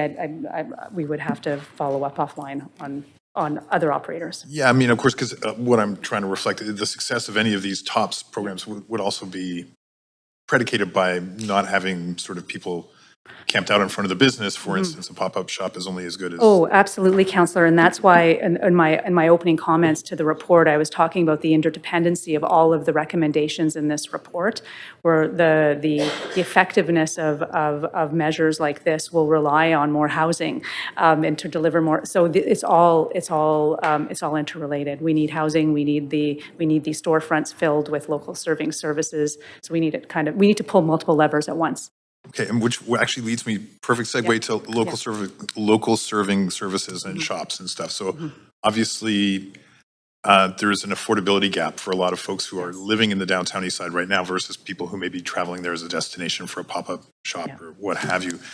Where does that lens fit in here? I know we used to do that work with Exchange Intercity and we had those sort of community economic development programs. I don't see it as kind of focused in here. Certainly that maybe Siobhan can, on her way up, I'll just offer a few comments. That spectrum of services that like from affordable food and affordable kind of like things that you need to live, like pharmacy material, like all of that is in our thinking around the continuum of services that need to be in the neighborhood. But certainly, the vision for the plan called for a mixed income neighborhood from low income to higher incomes. And so the local serving retail would need to serve all of those community members. Siobhan, maybe you could jump in. Thank you for the question. So I think your question and the one previous to it speak to the importance of having the data and understanding what is the existing composition of the economy and where those businesses concentrated. This will allow us to focus on retention of the businesses that are local serving, ensuring choice for local residents, and so that the concentration piece is important. It's not entirely helpful to have all food retail concentrated in one block and not dispersed for residents. So I think understanding the data and reporting back on the specific types of businesses that we see allows us to develop a more nuanced policy to support attraction of the businesses where we identify gaps in the local serving business composition. I guess where I'm seeing, having been adjacent and in the neighborhood for 3 decades plus, watching the erosion of affordable services and shops and cafes and places to get food, and all those things are slowly but surely disappearing. And I'm curious if we have any tools that we can deploy to support those kind of legacy businesses and places like the Sunrise Market and places like the Ovaltine Cafe. And yeah, we do have some initiatives in place that support business retention through previous grants through the Special Enterprise Program. Oh, sorry. I'll come back. Councillor Maloney?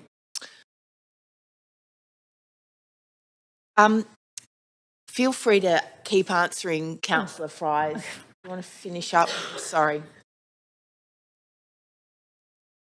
As part of our work. So we do have an existing initiative under the Special Enterprise Program that does have a provision for grants to support legacy businesses, but there's additional work certainly to be done to understand the reasons for the loss of specific businesses, to understand if there's specific business types that we're losing, if there's a specific business model, are these commercial operators, social enterprise, is it market dynamics in certain areas of the downtown east side are not uniform, certainly in their commercial viability. Gastown is experiencing different consumer and visitors than other areas. And so I think the first piece for us is to understand fully what we have there, what we see, and whether it aligns with what we understand we're trying to achieve.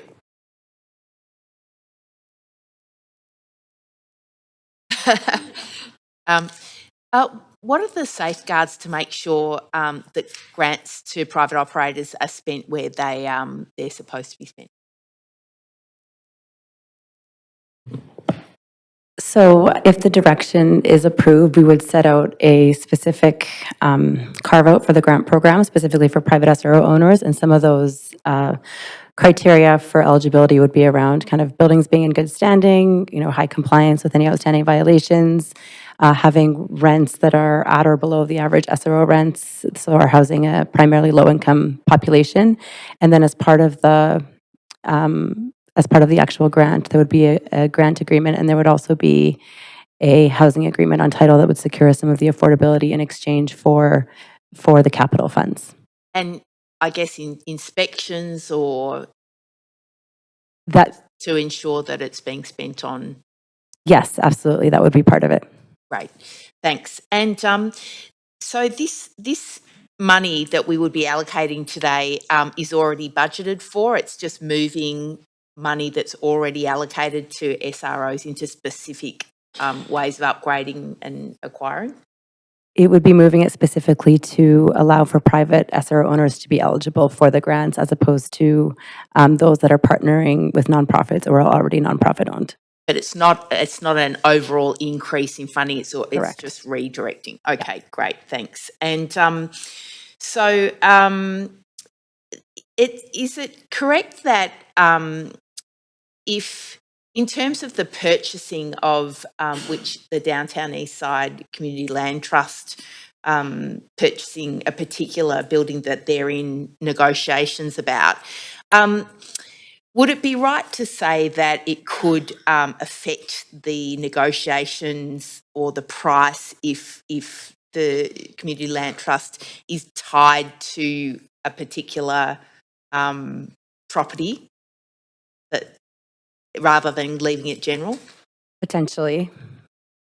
That could be a So there's an factor. advantage to leaving it general, just in case the purchase, like, it reduces their leverage. Potentially, yes. Thanks. Also, is it correct that the Balmoral was chosen because of the significance of the site to the neighbourhood? As far as the interim space? Yeah. Correct. Yeah. And there was a long history of kind of community engagement on that site prior to the activation plans for that site. Great, thanks. And so this is in line with the commitments of this government, the long-term commitments to revitalise and replace SROs. It is, yeah. Fantastic. Thanks very much. Thank you. Thank you very much. Councillor Joe. Yeah, thanks, Mayor. So many of my questions were answered. Just a couple of follow-up. So for the operating grants, like a culture grant, arts culture grant, we have a very serious audit process. And for this is, I guess, it's a capital grant, $1 million for the land acquisition. What are the measurements for success, and what are the auditing process?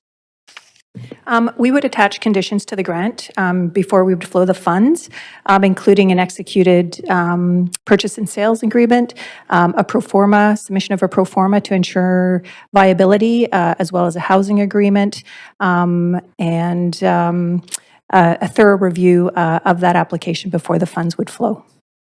Okay, so it'll be a conditional approval for the grant, basically. Correct. And then do we still need to submit to council for approval? What today is it? The recommendation before you today is to approve it in principle, in recognition of all of the conditions that would be attached to the grant before the money would flow to the CLT.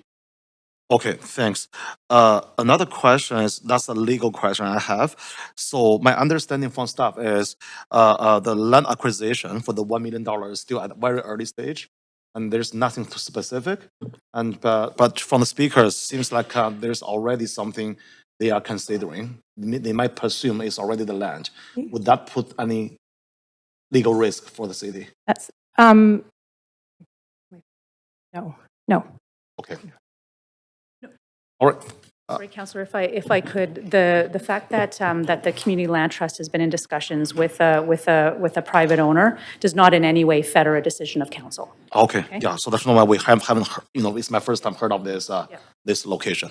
Okay. Thanks, Mayor. That's all my question. Thank you very much. Councillor Dominato. Thanks, Mayor. I wanted to just circle back on the subject of overarchingly the framework. A key part of it is the advocacy provincially and federally for SROs. And I know that it was raised at UBCM and at FCM and through other discussions.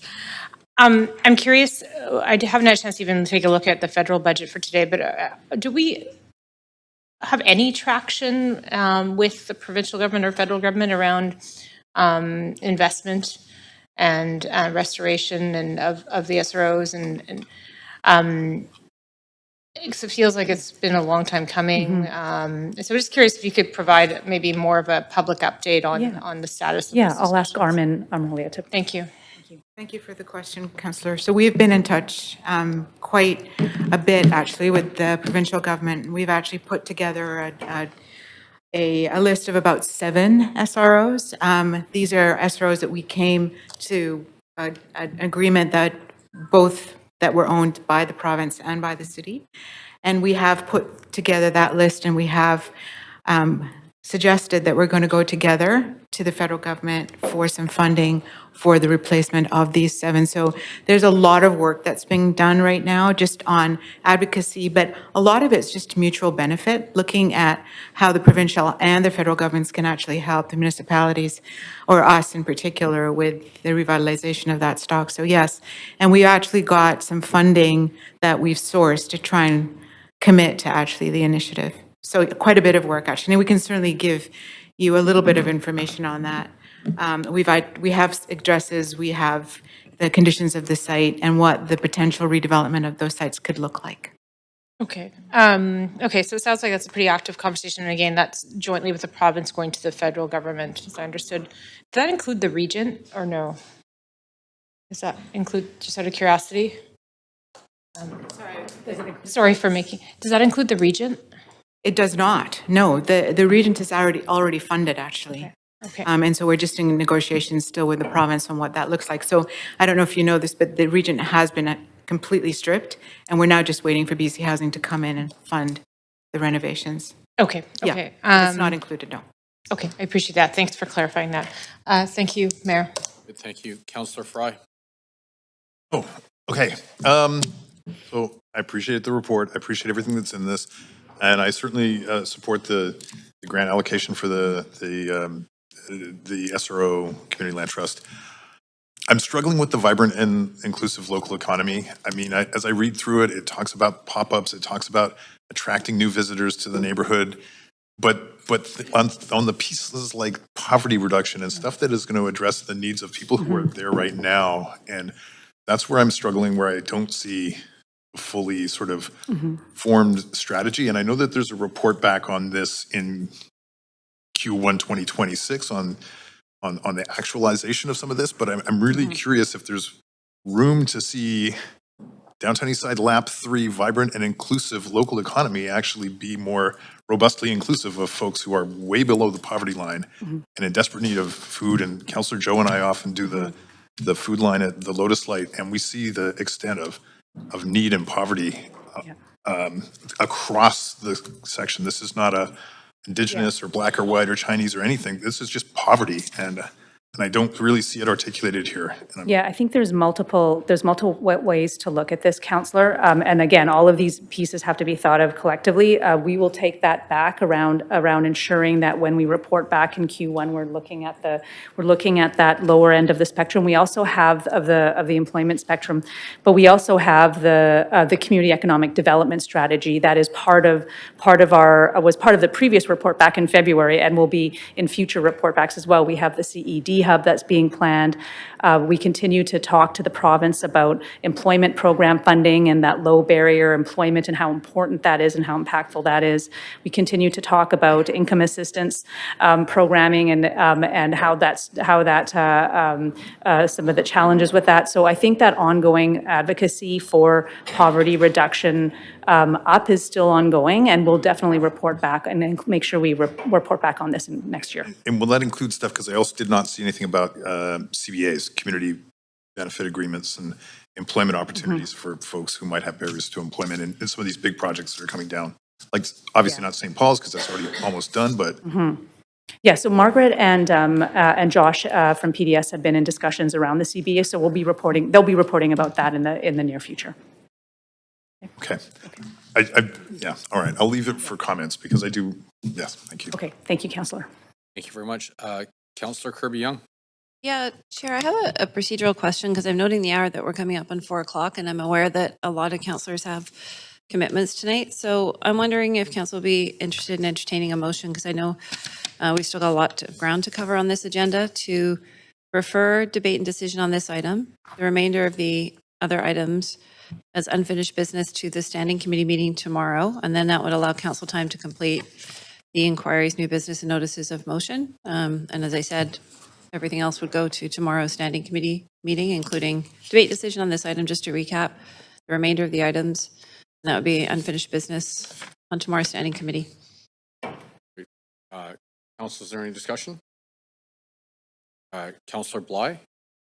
Thanks very much. I'm seeing that we're at the end of the questions queue, and we've got folks who have been here all day to listen to this discussion, debate, and decision. It's only 3:49. I appreciate that, but I think we could finish this item. So I also just want to recognize we have, I think, every GM for every department that are very busy right now, and they're here for this. They'll all have to come back, whereas that may not be the case with the agenda items tomorrow. I guess I'll just say that I'm not in support. I just think it's too early to have to call this, and we could just be deciding on this item right here. It's important. Much. Seeing no one else in the queue, we will put that to a vote. Sorry, on screen. Okay. Server. Can I just clarify? So we would be stopping now, even though it's only, Yes. we would be stopping this item now? No?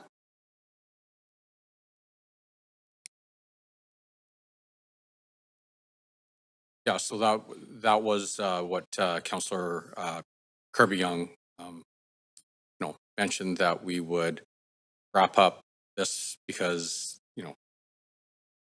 there are a lot of commitments by other councillors on civic business. Sorry, I'm not understanding. So would we not be able to finish this item that we're discussing now? Is that what we're voting on? No.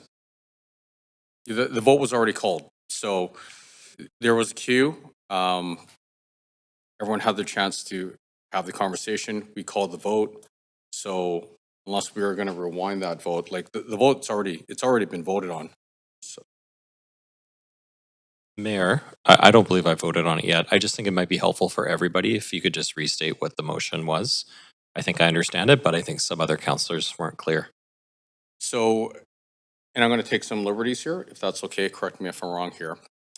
The motion that was presented is to wrap up the questions, and then we will save discussion and any debate, amendments, what have you, that could take more than an hour, could take more than 3 or 4 based on our history, and save that all for the standing committee meeting tomorrow, where we would cover off not just this agenda item, but the rest of the business. Is that a fair representation of what you're suggesting? Yeah, so Mayor, are we gonna do the notice of motion and then other matters, urgent matters today or tomorrow? Tomorrow. Tomorrow, okay. Actually, Mayor, I did in my motion, just to clarify if I may, I said with the exception that we would do inquiries, new business, and notices of motion today. Yeah, that's my But all of the understanding other too. items would be referred to Yeah, standing committee tomorrow. That was the motion that I made. Okay, so with that, clerk, what is the best route? Okay, we're just going to go to the queue here. Councillor Maloney, you're on the queue. So we're Do you have any not. questions?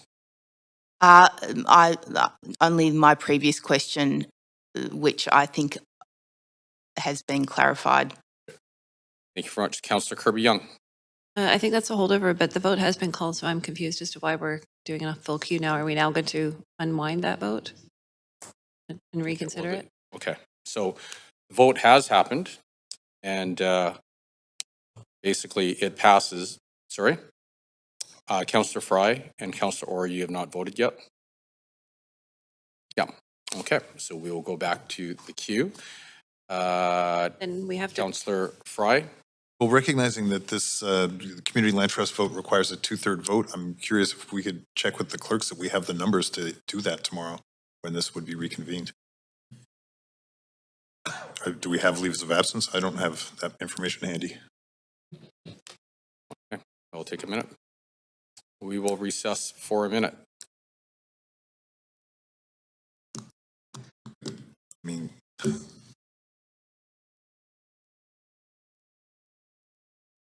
I think.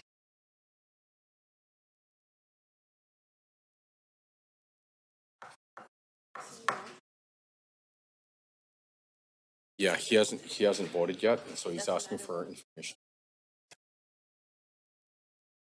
Yeah.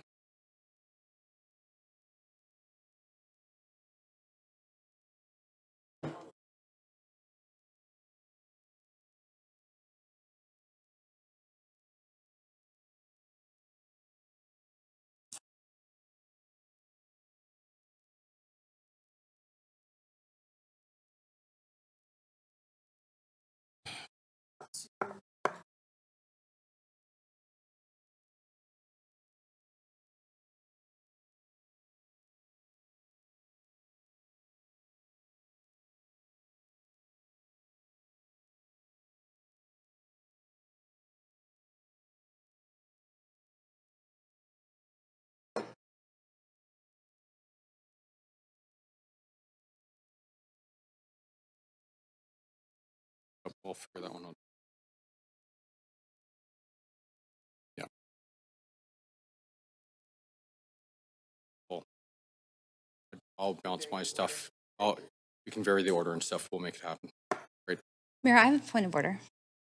Just clerk, just so I'm following protocol correctly, can I answer that question because the vote's already been called? Thanks, Mayor. Once the vote has been called and the chair, all members must take their seats, remain sitting, not discuss the motion or make another motion, and not cause any noise or disturbance until the chair declares the result. Okay. So we'll complete the vote on this item.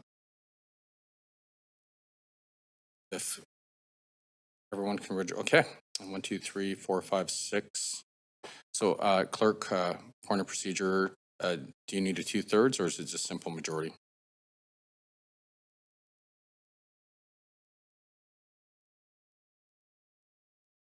You want to get it done today? Regular vote. Okay. Councillor Kirby-Young's motion passes with Mayor Sim, with Councillor Bly, Councillor Fry, Councillor Montague, Councillor Orr, and Councillor Maloney in opposition. Mayor, I have a point of order. Councillor Bly. Thank you. I just want to flag, and I think it was quite clear by the disorganization and level of confusion that happened after that motion was moved, that that it has to be very clear that everybody understands what they're voting on, and that is the responsibility of this council chamber and the chair of this chamber to, when there is a motion that's come unexpected and that is complicated based on, it's a very unusual motion at this point in the day, that it's incumbent upon the chair, and I say this respectfully, that every single person in this chamber knows what they're voting on before a vote is called. And so whether you rule on that or not, or give a chance for that vote to be redone, I don't feel that that happened. And it's a critical part of keeping good governance happening in this chamber. And I don't think that we met that threshold. So I just like that stated for the record. And as a point of order, I would like there to be consideration of that and whether or not we feel that that happened in that just previous vote and debate. All right. Can we take a recess for 1 minute?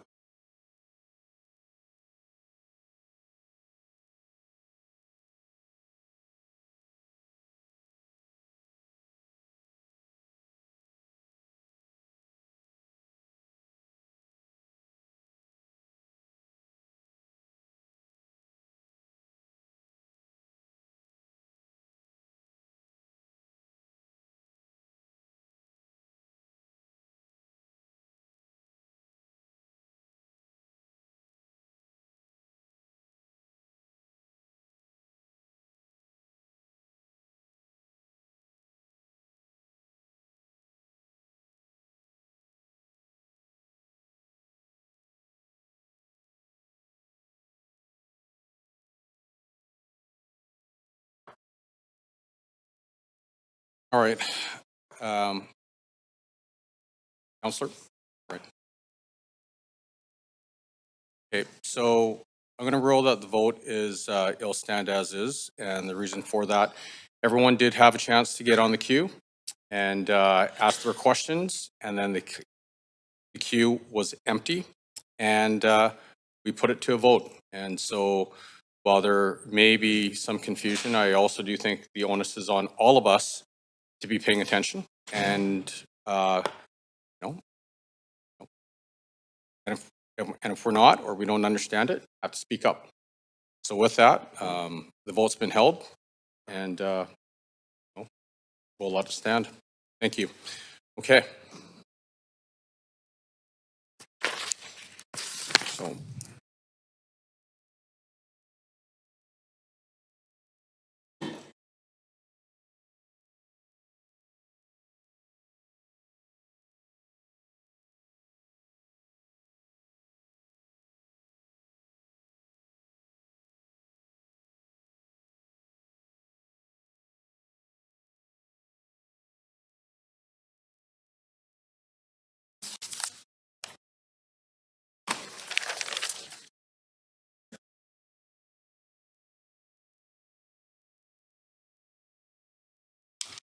Next page. Ooh, jumping around here.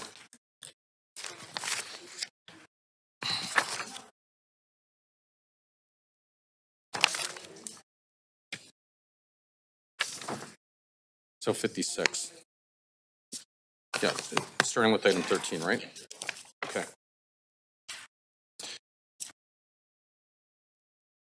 Okay, so we are now at item 13, notice of council member motions. Are there any notice of council member motions for upcoming standing committee meetings? A reminder to please state the title of the motion and the date of the standing committee meeting on which you intend to move the motion, and be sure to send the title and date of the standing committee meeting via email to the city clerk. Councillor Orr. Yeah, for the November 26th Standing Committee, I have two motions. One is called Meeting the Needs of Vancouver's Libraries and Public Services in 2026, and Right of First Refusal, Building Pathways to Affordable Non-Market Housing. Thank you very much. I'd like to call notice of motion for the standing committee meeting on Wednesday, November the 26th, for a motion co-submitted with Councillor Joe titled Promoting Cultural Inclusion and Economic Vitality, Advancing a Main Street Filipino Cultural Center and Hotel Project. Councillor Kirby-Young. Yeah, I'd like to call notice of motion called Buoying Up a Vibrant Vancouver for the November 26th Standing Committee, please. Thank you very much. Councillor Dominato. Thank you, Mayor. Notice of motion for Standing Committee on November 26th entitled National Child and Youth Mental Health Day Actions. Thank you very much. Any other notices of motion? All right. We're going to go to the next one. We have two items of new business on the agenda today. One, requests for leaves of absence. This motion has been circulated to council at the beginning of the meeting and is available on the screen. So if everyone can take a look, a good look, make sure your stuff is there.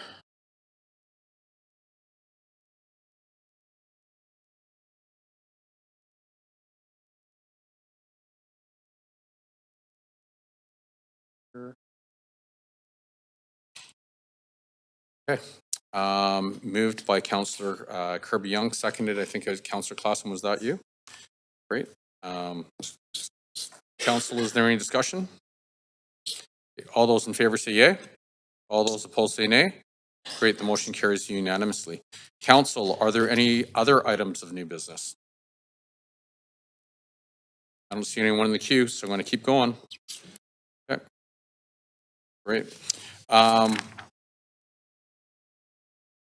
The second item is changes to business license hearing panels as follows. That Councillor Meisner replace Councillor Bly as a panel member at the business license hearing to be held on November the 18th, 2025. Further, that Councillor Bly replace Councillor Meisner as a panel member at the business license hearing meeting to be held on January the 28th, 2026. So, clerk, do we have to vote on that or? Okay. Council, is there any discussion? Seeing none, all those in favor say yay. All those opposed say nay. Great, motion carries. Are there any other items of new business before we move on? Nope, okay. Inquiries and other matters. Council, are there any inquiries or other matters? Right. Seeing no one in the queue, may we have a motion to, sorry, clerk, would it be adjourn or recess till tomorrow? Okay, good. Can I just ask a quick, I guess it's an inquiry, just based on the previous, we're still in inquiries? We did move on, but we can go. Did we move to adjournment yet? We already moved to adjourn. Did someone adjourn? No. No, so we're still in inquiries until someone moves a motion for adjournment. Great. I just think that there are some speakers who were signed up to speak to items tomorrow, or sorry, today, that have now been moved to tomorrow. As the speakers list is now closed, they're not able to speak to the items. There's just a request to ask if clerks can directly connect with them after this meeting and find a pathway forward for them to comment on the reports that got bumped. So clerks, if that is possible, that would be great. They're just waiting in the lobby out there. That's it. Thank you. Thank you very much. Councillor Kirby-Young. Yeah, I have a point of clarification, just following up on the inquiry raised by Councillor Bly. The sign-up deadline, just for looking for clarification from the clerks, would be the sign-up deadline regardless of whether council complete the item today or the business extends, because it's always the 5 PM the day before, is it not? Yes, the sign-up deadline for speakers for today's items would be today, regardless of if it was referred to Right. tomorrow.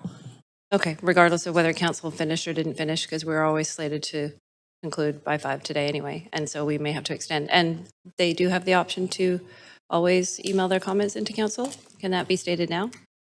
Yes, they can email comments anytime. Okay, thank you, appreciate that. Great. Thank you very much. Councillor Clausen. Just a point of clarification, Mayor, I think we're not adjourning this meeting, we're in fact recessing it to complete the business. We're actually adjourning. I We are. clarified that with the clerk. So we're covering off the business tomorrow. Okay. Special committee meeting. Okay, thanks very much. Thanks for clarifying. Thank you. Seeing no one else in the queue, may we have a motion to adjourn? Councillor Kirby-Young, seconded by Councillor Clausen. All those in favor say yay. All those opposed say nay. Great, this meeting is adjourned. Thank you, everyone.